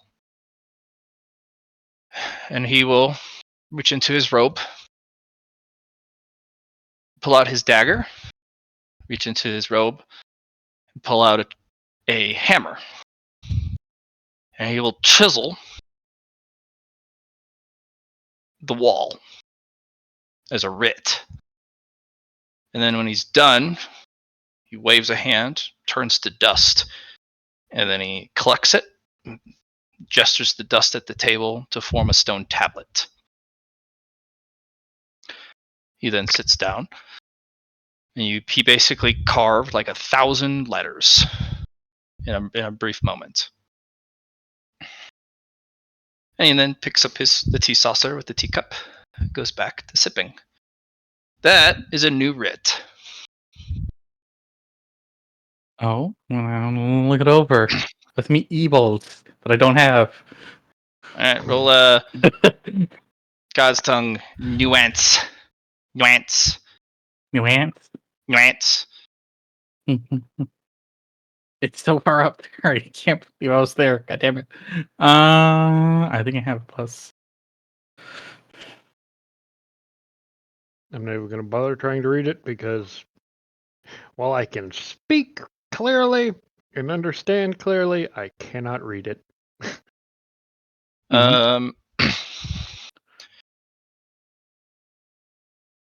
It's a myriad wall of words.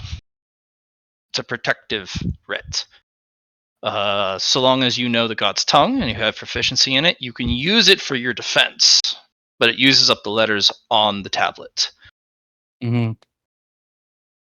And once the tablet is blank, it just is a blank tablet and no longer provides defense. And you will have to hand write the writ all over. Downside is this particular writ takes significantly longer to make than the others. And it has to be carved into a stone tablet with not a hammer and chisel, your hammer and your weapon for killing. Your life-taking weapon as the keeper of the dead. Fair. Look at There's a sword. lot of detail. There's a lot of specifics. Yeah. I have to look at it. I'm to bow. You can reduce the degrees of success down to 1, or basically down to a base pass of any target. But each charge sucks from the tablet. Fair.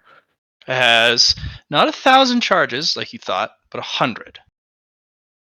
Because every 10 words provides that one feature once. Because it's a combination of words or letters to make one sentence for protection. So you can at any point go, no, reduce that down to a base pass. If it's reduced to a base pass, it loses its inescapable. Yeah. Because it doesn't have any features on it. Which means you can just go normal dodge, blue lizard. But not my normal dodge. You can also reduce the spell's rating. Still cast the spell, it just reduces it. So if you get, that's a level 10 spell, it's now a level 1. Or you can dial it down to a cantrip for 10 levels. But then you use 10% of the words. So, and I'm supposed to integrate this into the armor. Yes. Challenge accepted. Yep. All right. I've got an idea on how this is going to go. I've got an idea. Tape it to his face. No. No. It's going to be much worse because I have an idea that will make it far more powerful than it was I'm going to make it far more powerful than it was initially anticipating.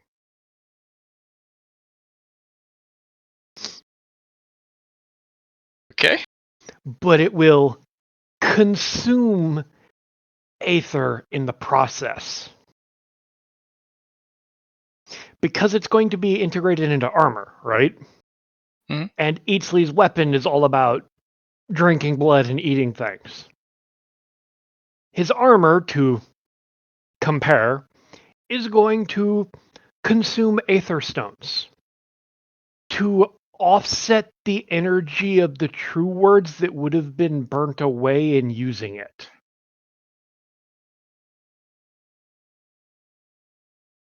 So that, in essence, the God's Tongue letters that are going to be on his armor will, by feeding Aether Stones to the armor, the God's Tongue characters that will look like they've been carved into the armor in K-Blat will basically fill with Aether the carved areas, so that instead of the rune disappearing, first the energy fades.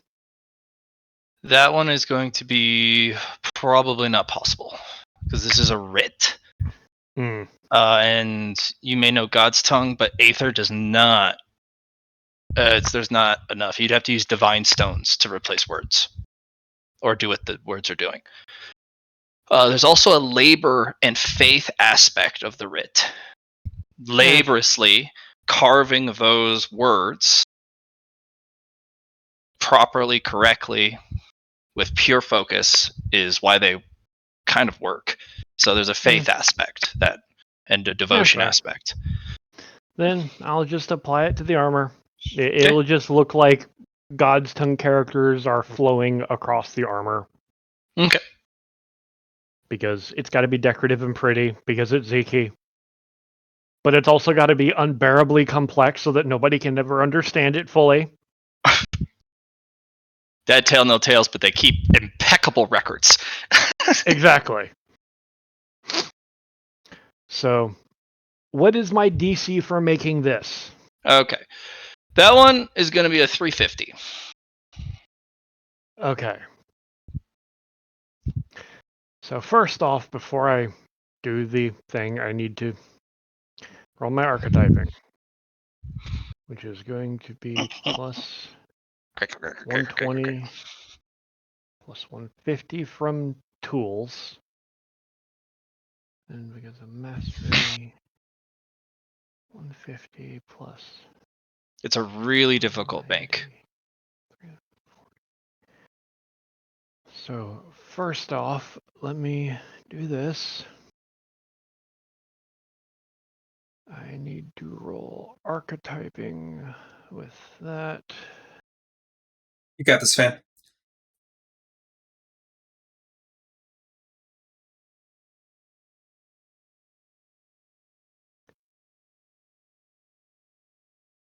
Okay.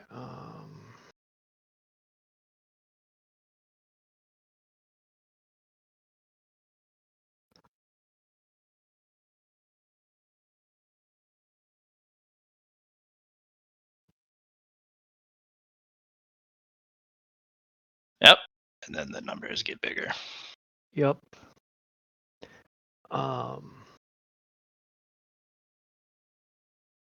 Let's see here.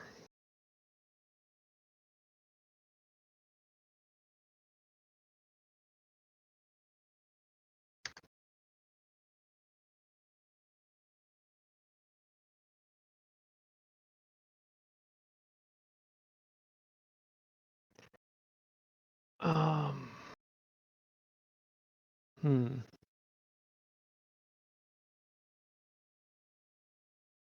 Because this is a celestial craft, I get to apply double that bonus.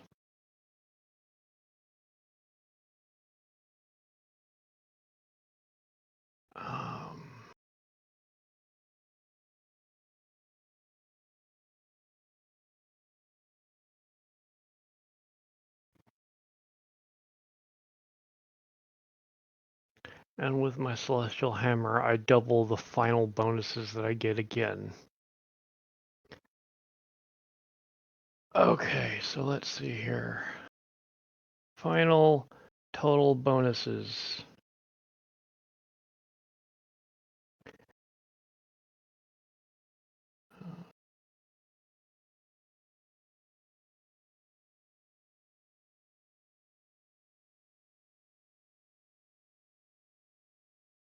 Okay, I'm going to spend 3 boons to drop the required DC by 75.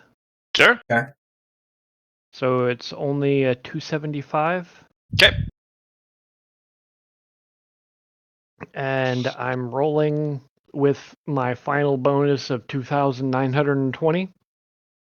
That'll do it. That'll do it. Some thick rolls.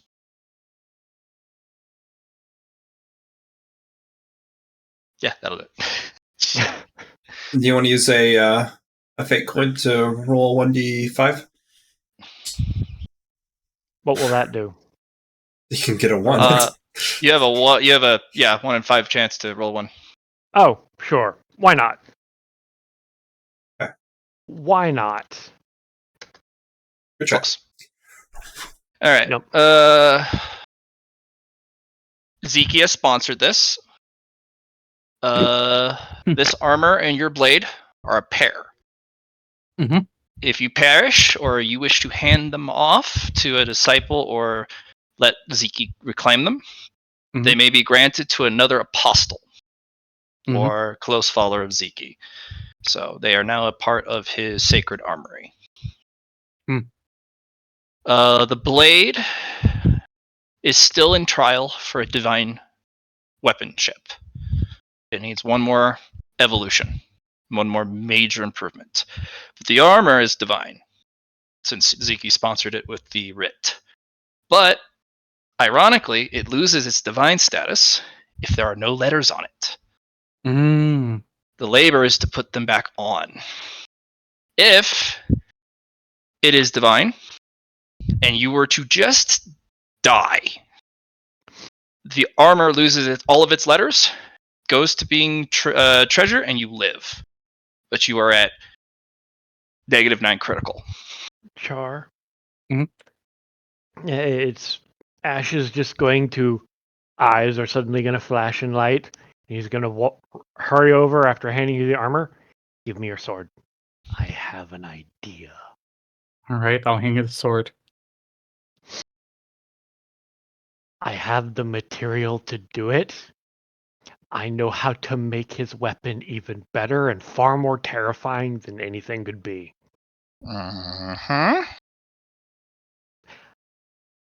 I'm going to make its the teeth of this blade, when striking an opponent, drip iridescent gold as though it were poison.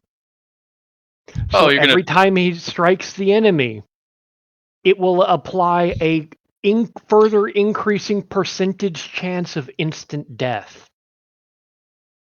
Okay. Jesus. Okay.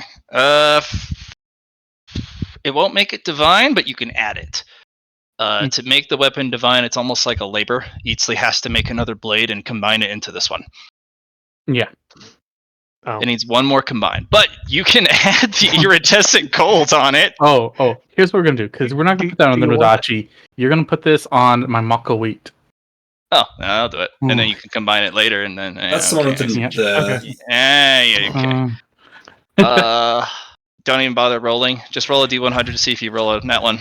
Because, I mean, you can get 300. I was going to ballpark it around 250, but... there's more fate points available if you want to reroll.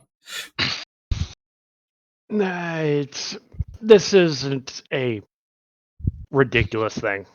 Okay. I'd rather save the fate points for something scary. There's a fair amount in the party, so... Yep. Okay. So next up will be our Fearbringer's Earrings of Compounding Fear. Or you can make it the Scare the Elements.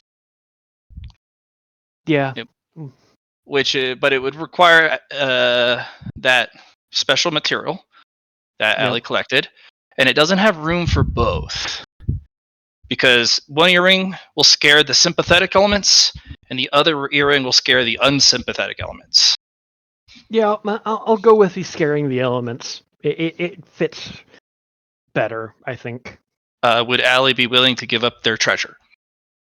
Their prize for that? Okay. This one's going to be an SOB. It's a 500-degree build. Because if Allie gets her hands on these, she's going to light everything on fire and then scare away the fire, going, haha, you can't burn it unless I allow you to. Mm-hmm. Or just scare away a spell. I cast Disintegrate. I say scree. Oh. Yep. So you'll really have to lean into your new boons. But you gotta process for that sweet giant roll of yours, man. That thing's crazy. Yeah. It's because of compounding multipliers. Yeah. Especially improving those base stuff. Yep. This one's going to be even worse because it's curses and crafts and forbidden hexes, which means I get to apply additional things to my initial archetyping roll. So let's see here.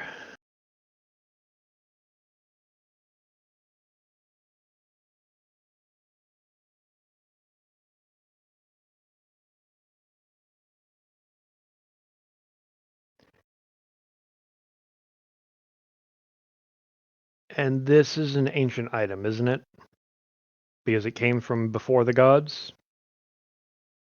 The earrings? The mask. No, yeah, that's the a mat. different thing. That's a different thing. Yeah. No, this is not from before. This is a thing that Allie had ended up getting their hands on. Wait, was that from the Boneyard? No, Lost Dreams. Yeah. Oh, the Field of Lost Dreams. So it is or isn't an object. Yep. Huh. But yeah. I do for this one I get to apply my knowledge of magic because I'm fucking with the elements. Yeah. It's also a dream. It does or doesn't exist paradoxically, because it could just be a figment.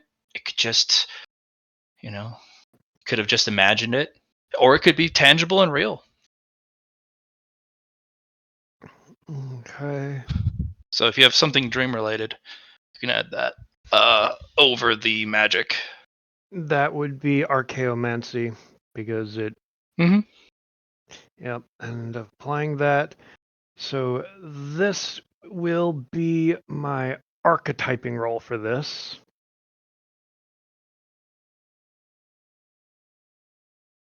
Because I'm getting to compound multiple skills here. 16 is close if you want to reroll. No, this is just the archetyping. This isn't the actual craft test. This is to determine how well the blueprint gives me bonuses to crafting. So, with that... Basically, I tried to simulate all the different methods and steps he has to go through to make this, because he has to go to the drawing board, draw it up, make changes, apply every single skill knowledge he has in every single step. And then only when he's finally finished with the blueprints does he start to work on the individual parts. And once he finishes all the individual parts, he then does the full build, and then he activates it. So without the orb, each one of these crafts would be a long time to make. So this bonus is even more ludicrous than before, Blatt. Oh. Because of the compounding multipliers that apply after the archetyping. Oh, I don't like it. Stop it. Too bad. Oh, and then you get the... Oh, that's going to be way bigger. Yeah. Oh, well, maybe you don't have to try so far hard for the 500. I don't even have to try. Oh, it's just, you're already up there? The more bonuses I get to apply to archetyping, the bigger the final multiplier is. Okay. All right. Very nice. So you will have built this superhero suit with the mask. And the mask this is the earrings for the Fearbringer. Oh, sorry, the Fearbringer. Yeah. Yeah. Well, yeah, you could scare the elements now. To do so, though, does cost you a D4 fatigue. to scare them away. But you can do so as a reaction or a bonus action on your turn. You can use it an unlimited number of times, so long as you can pay the D4 fatigue. This fatigue must be removed by rest only. Yeah. Could you jot this down for me? Sure. Yeah. These are now officially part of the Fearbringer set. Unless Allie wants them to be an injured special unique item only. Or they could be part of her unique set and add to the set bonus. Like them to add the set bonus. That sounds good. Okay. I'm gonna use the bathroom real fast. Okay. You have upgraded. It is now the Fear Master set. You jotting this down on an actual piece of paper? Yeah. Okay.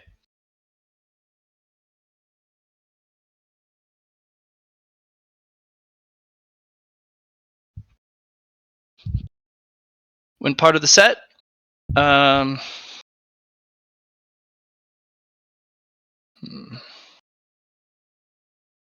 Probably look at her full set bonus in her sheet. Yep, I gotta take a peeky deek. Do.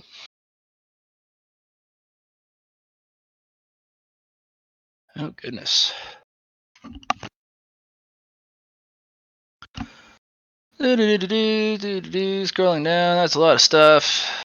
My goodness. Oh. Where at? Oh, armor. Yeah, okay.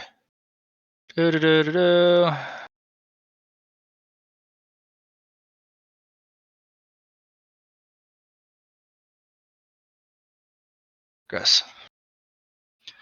Alright. Bonus additive.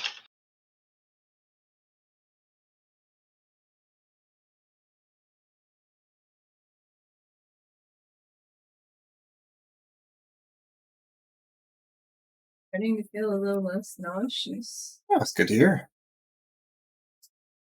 You just There you took your other antibiotics too, didn't you? Yeah. Yeah, for a couple of hours. You can copy paste that in.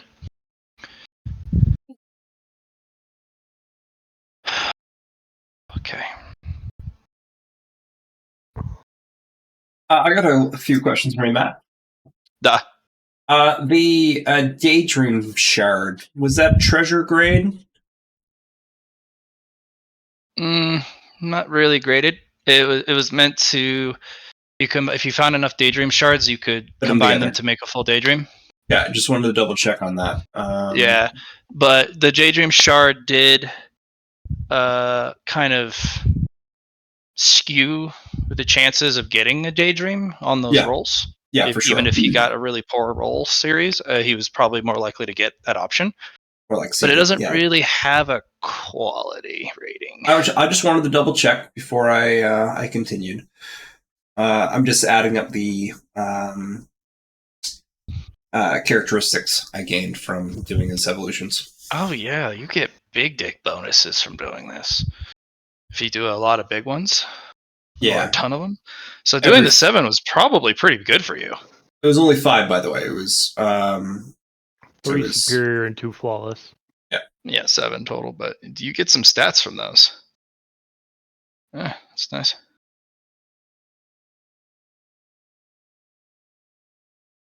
Well, all that's left now is the mask. It's going to be using this spider skull thingy, the Aether Circuit, Yep. the Cosmic Fabric, unsympathetic thread fabric. okay, And then and it's intertwined with cosmic. okay, And for the last thing, just like I did for Eatsley, I will set up a tea set and invite the Lady of Moonlight to show up to see if she wants to sponsor anything for the spider costume.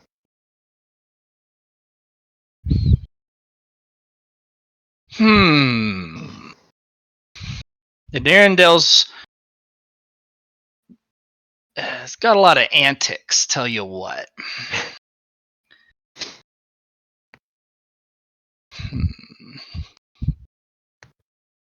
Well, they'll come to tea.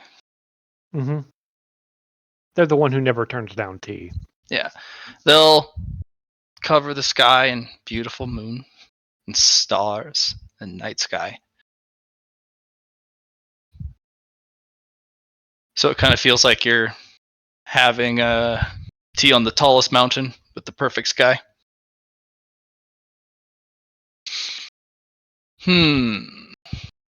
It doesn't like that creature. It doesn't really want to sponsor a creation using the parts of that thing. An apostle was tasked with the labor to slay it, and they succeeded but died in the process several days later.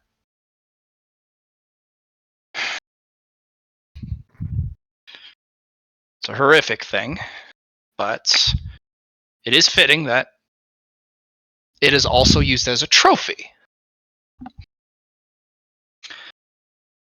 Adinda will sponsor it, but each time it's used, there will be a debt accrued to be paid to the realm, such as acts of kindness, acts of good, maybe an act of mischief for the better. Basically, Susie will have to pull the strings and assist the continent. Either through karma or through tally. Yep. Yeah. And you are permitted to do harm to do greater good, because that's what Endear is also about. So it can rack up. It's every single time you use it, every bite that you make with it, every time you dip into phase. But that's what is expected of an apostle. You will be allowed to use Enshroud on it, so you really just don't get seen while you're using it. And her gift to you will be to have the cost of use. It's still going to be pricey in addition to the karmic cost, but she'll sponsor it. A trophy to remember a fallen apostle, and a representation of the labor and its difficulty, and it's what is required of an apostle, even unto death. So, if Susie's willing. Otherwise, it'll be a very powerful artifact, regardless. Susie accepts. Okay. Okay. It'll be the same difficulty rating as the earrings. You also wanted the super suit to be applied to this, and then the spider head's a hoodie that you just kind of pull up and over when you want to use it. Yeah, I was thinking more like a mask. Yeah, for example, just like the hero puts on the mask. Okay. You can't wear this particular mask for long. You'll have to swap it out with, your like a gauzy veil. Yeah.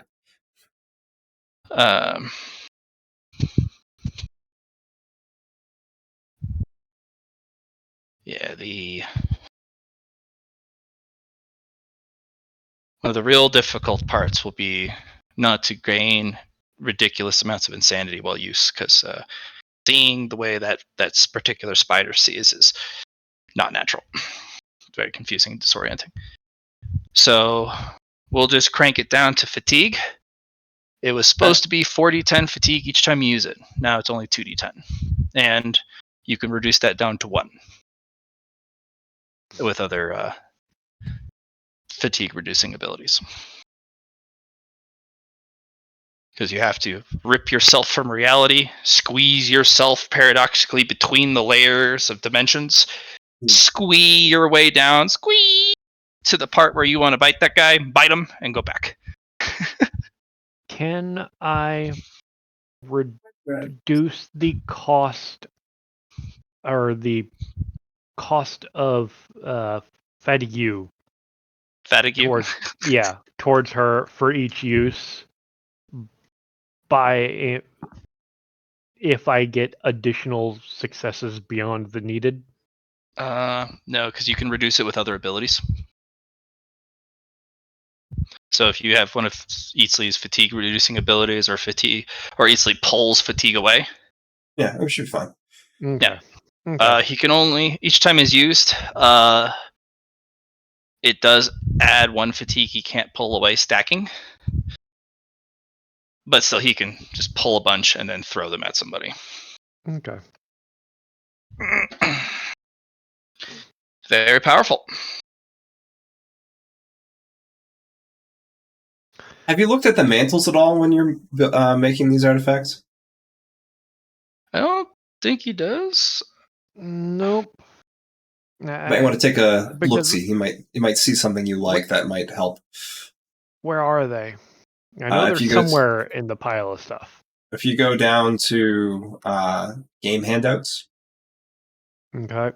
run network powers, and then you just need to click the Google Doc. Because there's so much to it. Yeah, it's also been one of the most slept on powers. Like this thing has been so good throughout the entirety of the game, and a lot of them haven't gotten a lot of love, but they're there. Mm-hmm. Let's see if any of these will apply to helping me here. Mm-hmm. Yeah. So, because while you're in the front network, you can use one of the powers, by the way, because everyone can borrow a power from someone else. You can borrow one of each of these mantles as long as someone isn't borrowing the mantle currently, because of the front network. And it can get pretty silly. You can also grow the mantle by just using it yourself. Because, which is, hey, look, everyone, I have this really complex ability that will take an eternity without a legion of people to help me grow it. We'll help.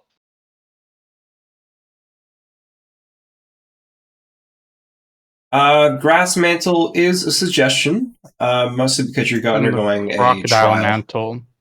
Crocodile mantle. That one exists. It's being able to add my intelligence modifier to a roll. Or getting to add my intelligence to a roll would be big. Mm-hmm.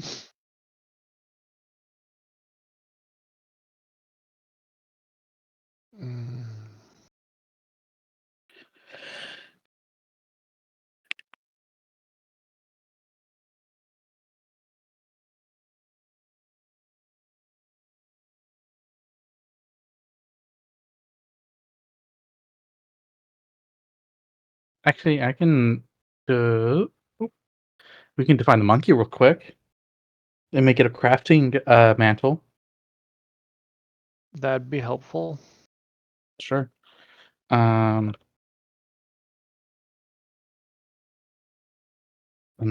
person.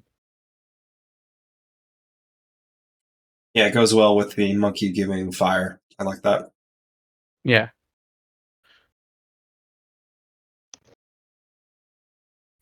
What would you say, Black? When crafting an item or items for another person, you may add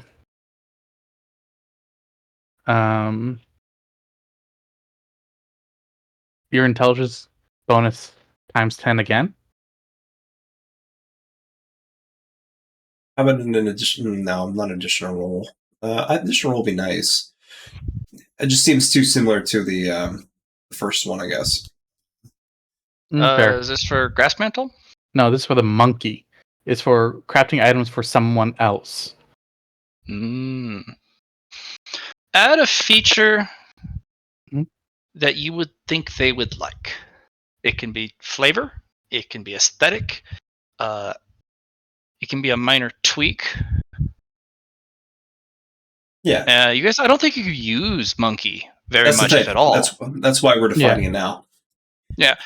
So it's kind of like thinking of others. Doesn't improve the role, but if you do succeed, you alter it to better suit the user. Whether it's ergonomics of the grip, the way it feels in their hand, the way it looks.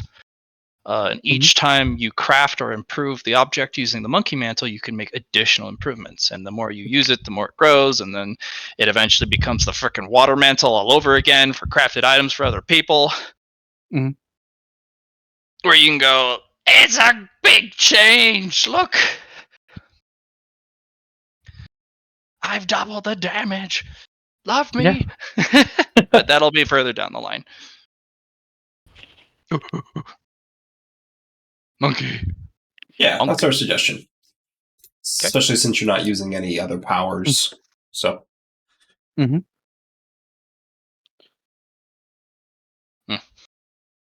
lot of good stuff. Then yeah, obviously I'll use the monkey. What is the DC for crafting Das Mask of the Scary? Same thing as the earrings. It was 500, but this is a otherworlder, so magic rolls won't work on it.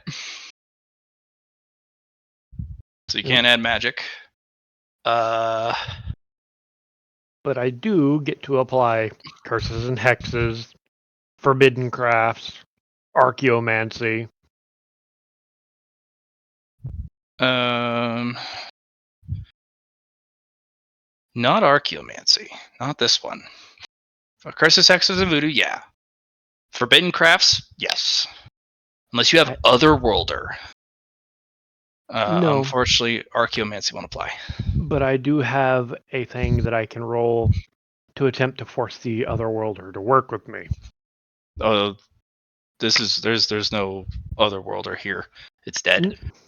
Yeah, but it's still got a remnant on the mask. What's Eatsley's? Eatsley, you have Otherworlder, don't you? You have that knowledge or no? I actually don't have an otherworlder knowledge Skill because or they're not anything like really. that? Okay. No, Gotcha, it's not really gotcha. knowable. You just have to know about them. Okay. Yeah, skill. No, it's the party will get to see it for the first time because Ash will pull out his instrument. Ding ding ding ding ding ding ding ding ding ding ding ding. But a zither, you know, a little bit more beautiful. you know the Asian zithers that you see in like restaurants and the stuff. This thing is made of liquefied elements.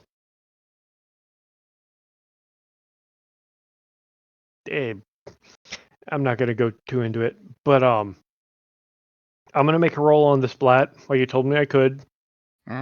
To instead of having this remnant resist me, to work with me towards my goal because I can alter it with music. Okay. So first I need to roll this.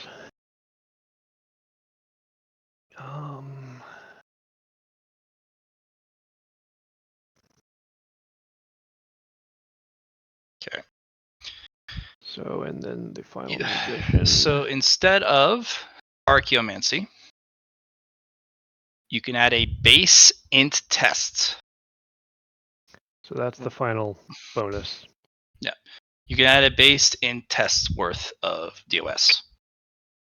As if you had a skill in Otherworlder at 1 rank. So Forbidden Craft, curses, hexes, and voodoo, and a base int rolls worth of DOS. Okay. This is gonna be a tough. This is gonna be a really tough build.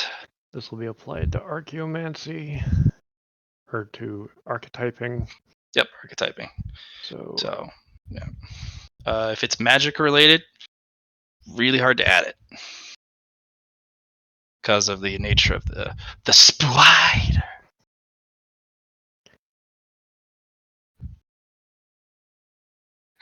The spider. I love Megamind. Yep.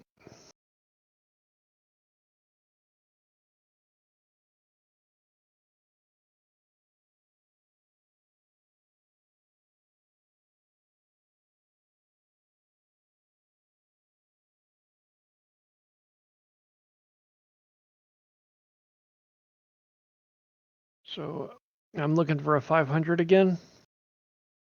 You said? Hmm? You said I'm looking for a target 500 again? Mm-hmm.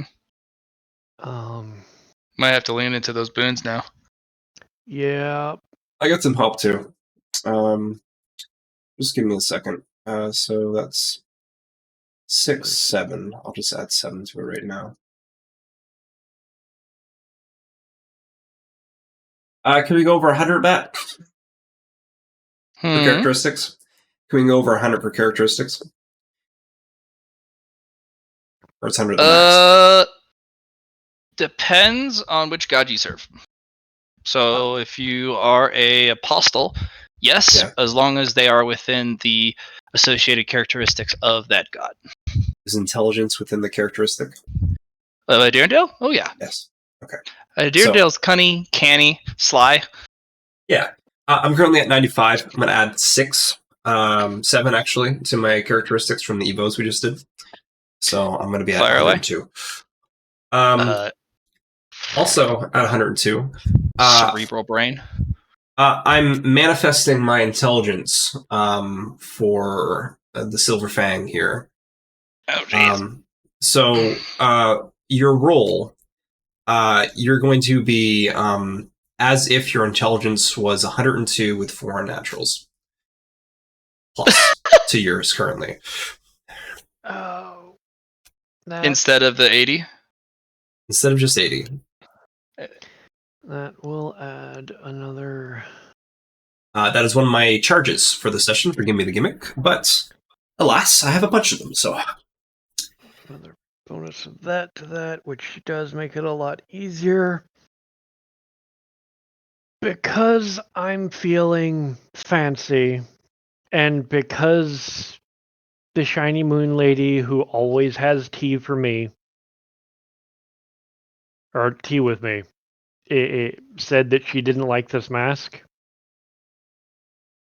I'm going to throw a bit of extra oomph into this blat. Okay? I'm going to be spending a full 10 boons preemptively on this to reduce the targeted number by 500. Oh, all right. Well, that'll do it. 25 times 10 is 250. 25 each, so it'd be 250. Yeah. Yeah. Okay, so 250. Yeah. So target number is 250. Yep. And Should then be I'm going to roll.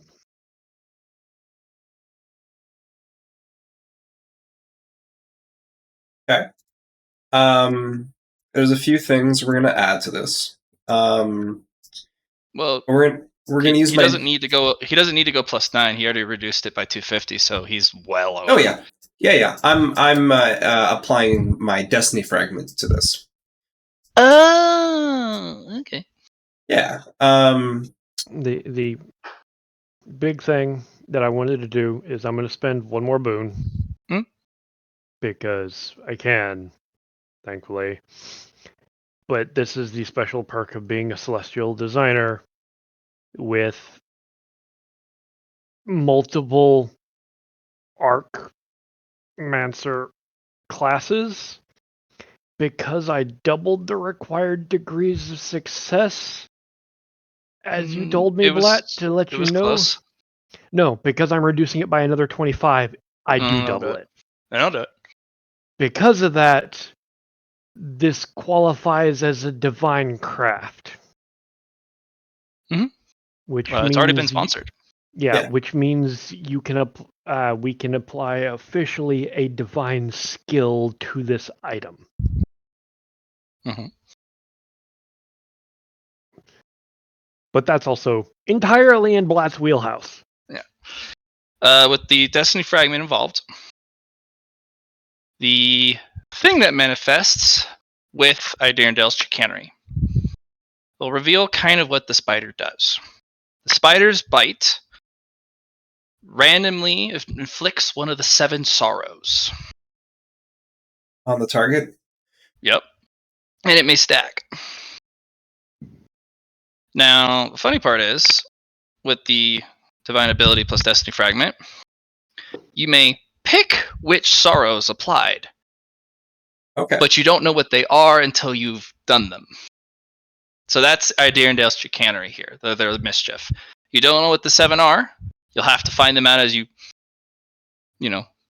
use them. Okay.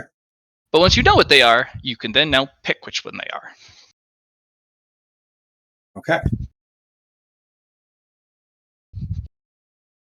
Let's see. You can double your friendship bonuses, your synergies. So for the elemental synergies, when Okay. you take a formation while you don your superhero capes. Okay. You also can damage transfer or effect transfer across the network. So if somebody gets royally screwed over, you can be like, help with this. Yeah, send it all to Phil, and then he dies, but adamantium Pathfinder. Sounds good. Sorry, Phil. Sorry, Phil. Should have been here. Should have been here. Okay, Just sounds randomly good. like, I died. Why did I do that? Stop that. Guys, I'm dying. We know we are too. Share the load. Share the load. All right, perfect. Yep.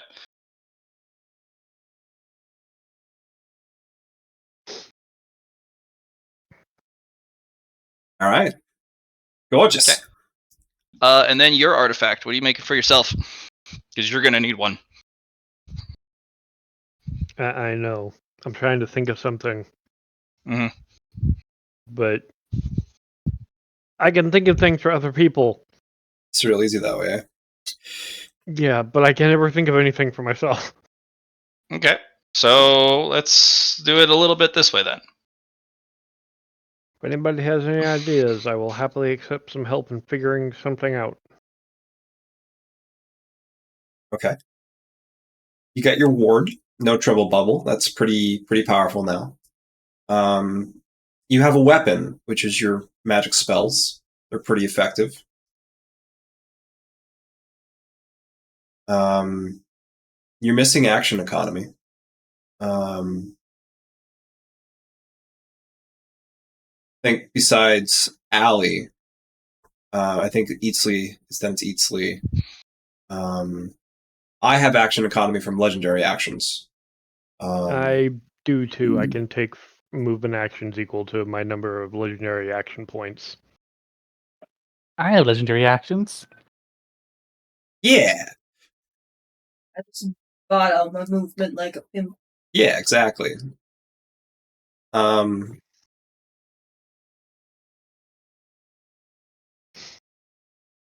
You could finally take apart the monster core that has the spider monster core that has the power core for the automaton, so you can figure that out.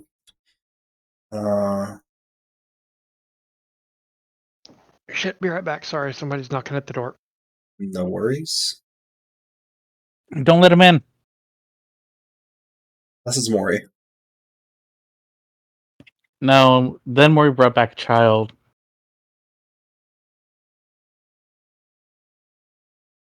Uh-oh. No, Maury sent me a picture Yeah. of a picture she sent to Ogre of her and then like I think her nephew Okay. or her Yeah. niece. And Ogre was like, no.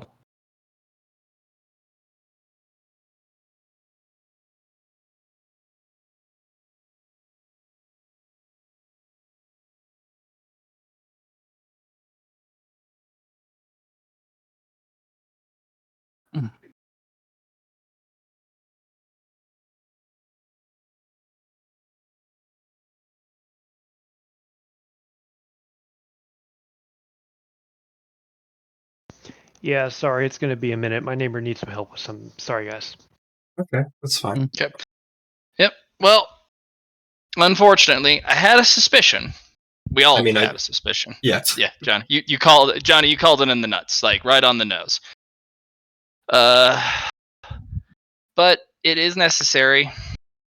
You know, I do want some good closure on this very long game we've had, and this closure also feeds into the epilogue, and then that epilogue feeds into the lore of the next world, and it's important we get everyone where they need to be, you know? So, fortunately, we'll have to schedule another session for the Clock Tower fight, because that's going to take an entire session. And then, honestly, probably 3 more sessions. I underestimated it, because I bet we're going to do some planning. And once the Clock Tower fight's over, next session we'll be planning for the planning and prep for the final boss fight. Yeah. So, at least we know not to rush it, because we don't want to rush it. And then once that fight's over, we go to epilogue, and then we'll have to be really conscientious of the planning, though, for scheduling. Yeah. So that we know well ahead of time.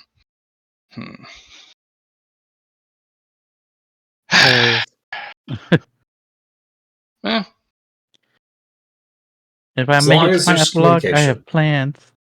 I think Plans. everyone has serious plans for the epilogue. Mhm. Except Allie. Allie's going to go find a corner of the world and light it on fire just to watch it burn. Yeah. Basically. That's fair. Keith is going to try to attempt godhood. As the god of what? Wandering. Oh, there you go. You gotta wander, though. I You know. gotta be That's the best wandering wanderer to have ever wandered. I know. And part of it's going to be learning how to planeswalk. And you're also gonna need to complete your world's map. You gotta turn it to a globe. Oh, no. I plan to turn past the globe. An atlas. Yeah. Celestial atlas. Yeah. Because they're gonna not only explore this world, they're gonna explore the other realms, which the world map keeps track of.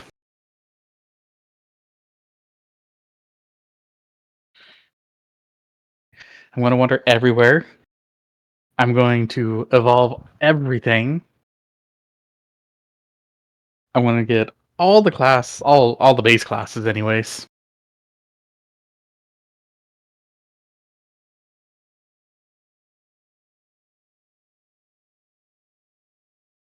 And then they'll do the Treasure Grade Evolution.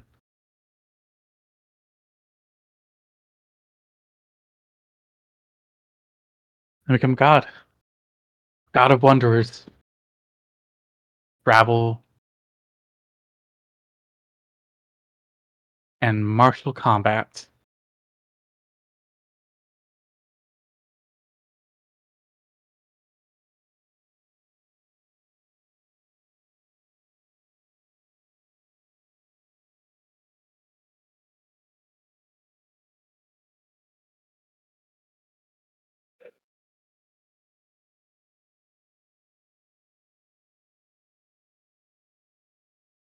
Okay, I'm back.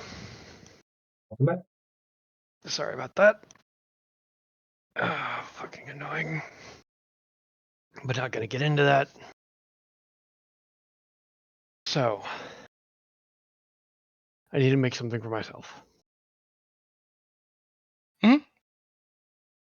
Yeah, my suggestion: take a look at the power core that for the automatons that was made from a monster core. Take it apart. You're the one that has to take that item and save the monster core that's attached to it, and then you have all these materials now for it. It might give you some insight in something that you could do, like an overlay for your power core, not your power core, your monster core. Yeah, no. Let's try it. First things first, Blatt. Tear this apart while preserving parts, but primarily trying to preserve the monster core within. Because wasn't that like the Spider Queen or something? Yeah. So what do I need to roll for that? Social designer. You could just brute force it with that, but you don't even really have to roll. Just roll a 1d100 to see if you crit or not. Because you get to wield your full bullshit dojutsu wombo combo, you know, Omawa Mushin the root stack every bonus. You take it apart. Whoever built this, they're damn clever. Downside, this is it's basically a lobotomy. It kills the ego and stores all of the power. So somebody studied magic demon or the monster cores and learned the lattices. In fact, you can actually see that whatever they impaled into the demon core or the monster core has these little liquid prongs that reach out and they kind of zigzag throughout the lattice that is your core, which is kind of disturbing because technically you have a brain in your body. But this is the actual brain. This is a virtual crystalline copy of you. That's why you can lose your physical body and you can be fully reborn with no negative impacts other than the remembrance of your death. Well, this kills the person permanently, but preserves the power if done correctly. So, power's there, but no one's home.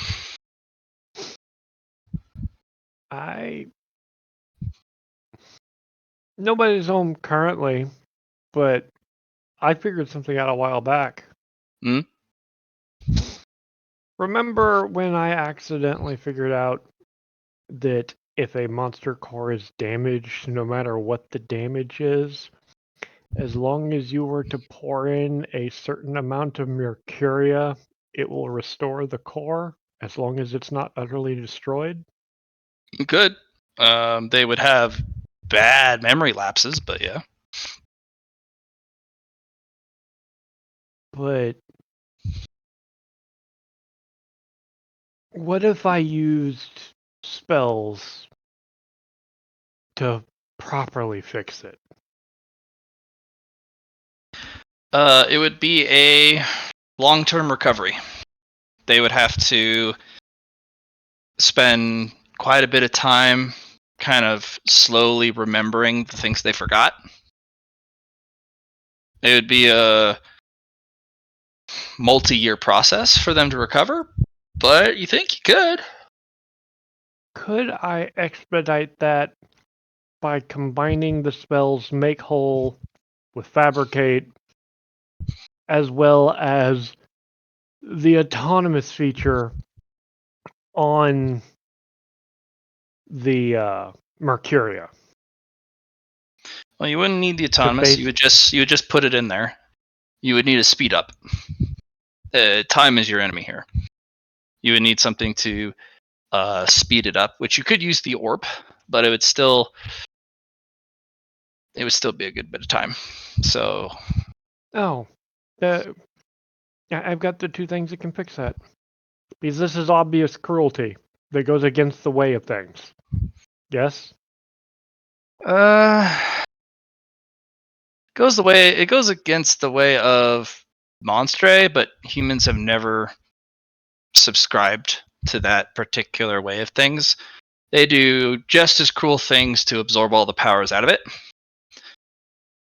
Because that's how they get stronger. They absorb the monster cores, which destroys them outright. Kind of.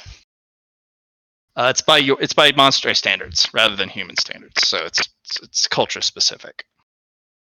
That's fine by me. But with that, I could apply Gentle Fire which heals, Mhm. combined with the sacred flame to make it sacred gentle fire, Sure. which would drastically reduce the process down when it comes to healing. You told me that it cuts it down to a Yeah, you good. 100th of what it's necessary. You could. You would definitely not want to rush it unless they're in a time bubble, and you would want them to have someone to talk to that time during that time. You can speed it up, but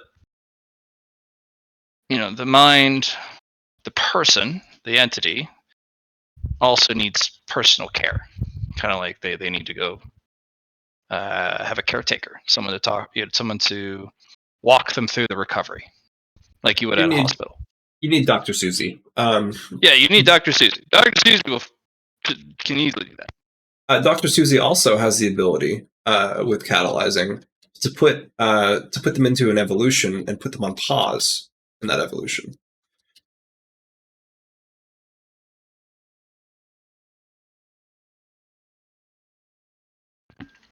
So it kind What's of like the plan puts there? them in stasis.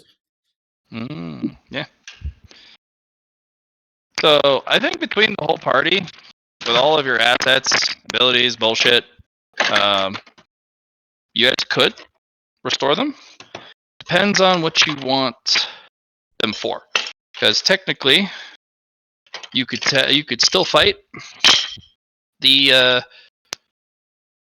either entity, either the last two fights, and put them back together during the epilogue.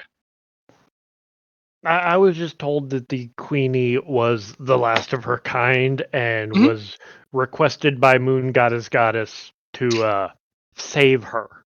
Yep. But unless you want them as part of the fight, which would be kind of cruel. Yeah. You could actually just do that in the epilogue. That's fine. But the device, it has the strange device inspiration of a tick.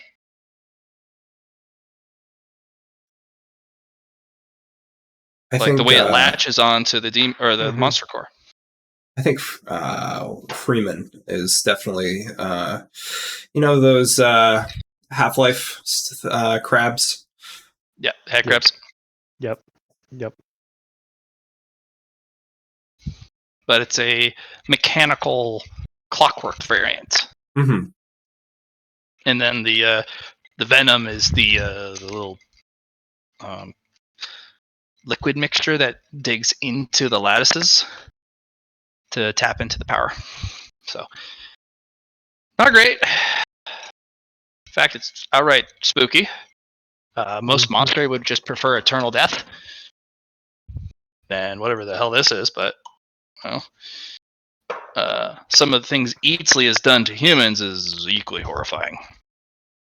Yeah, but there's one of these in each of the automata. It's fair. Yeah, each of the automata. Most of them are for the low grade automata, which are just they gain just it's a battery and they gain a little bit of power. This one's a very high grade one, which they used on a legendary core, which is in those special automata, like the set of 7 special automata, one of which the Apostle of Apollo helped rip to shreds, and you guys made off with the core. So they have 6 other of these walking around, and you also saw that they're making a new line of these really big Juggernaut variants.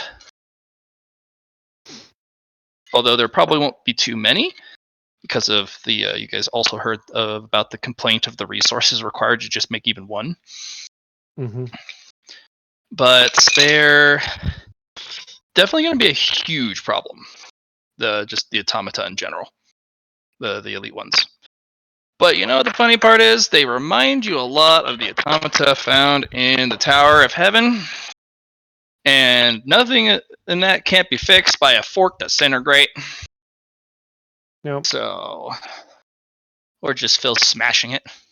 So, Awkward Inquisitor might be the one we should ask about these, I'd say. Yeah, he might. If he's not in on it. Oh! No, that's what I'm saying. He's probably the one that's in on it. But yeah. What to make for myself? I don't know. Well, think on it. Yeah, I'll think on it. I'll I'll take care of the get with core. you this week. Okay. So we'll go from there. We do need to build this thing before next session. I also really need to know, and you do need to share with us as soon as you find out exactly what your schedule looks like and your availability. We can't have you go silent on us. We got to know the moment you know, because So I will know my schedule Friday evening for the coming week. Okay. I do not know whether I am working So I found out I wasn't working today 2 days ago. Okay. Well, what about other nights? Because you do know up until Friday. Yeah. If it's Monday, Thursday, Friday after I'm off, if I'm off one of those days, I will let y'all know. Okay. Post your availability as you currently know it, and then the moment you get your schedule, we gotta see it. Yep. Because communication is what's going to finish this game. Yeah. Currently, the next day that I have off this week is Saturday. I can't do Saturday. Yeah. Unless it's in the middle of the day, because I technically can finish, and I don't know if Johnny even wants to do this, because that's a huge chunk of his day.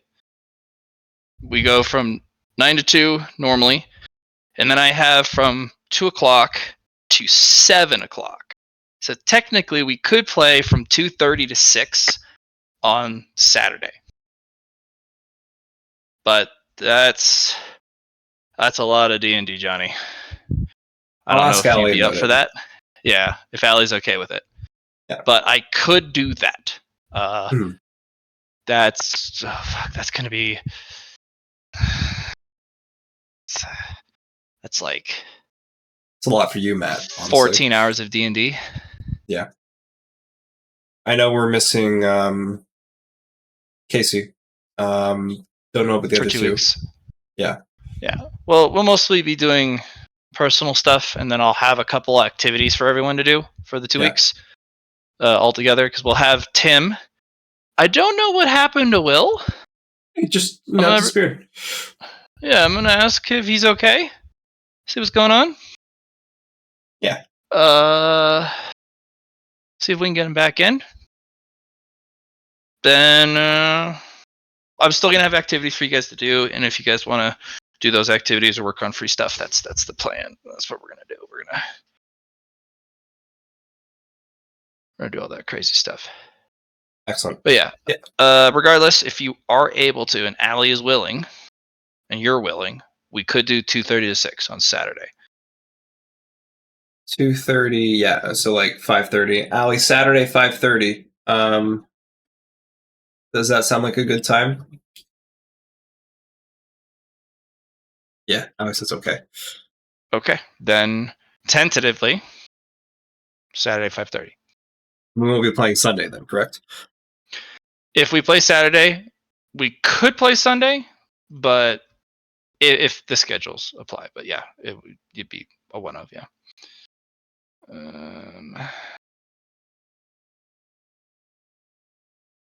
And I will try to get with you during this week at some point, either earlier in the morning or late at night. Sure, Wednesday. When I'm free, so that we can work on my item.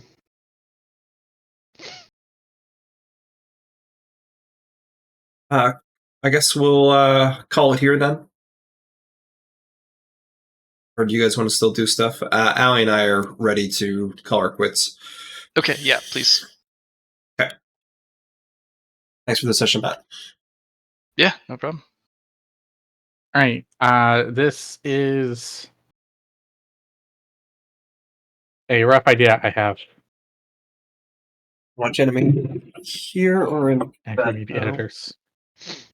Uh, Does it involve the- me setting you on fire? vaguely. I'm far more into this than I thought I'd be. All right. Good. I'm gonna put this in Monster Mayhem. This is the idea I have for the armor.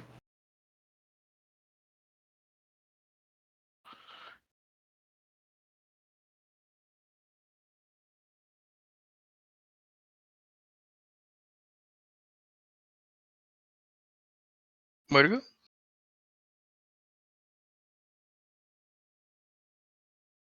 Ew. It's a document. I know, right? If you make cool shit, I might have to take some of these qualities and put them in my other game. I don't think any of these are overly cool, other than maybe armor lock. I tried to see what the sword did and make a mirror of it. It's pretty intense. Mhm.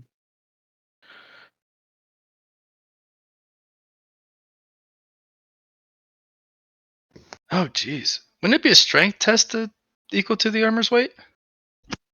Oh yeah, sorry. I just like the fact that it can't be.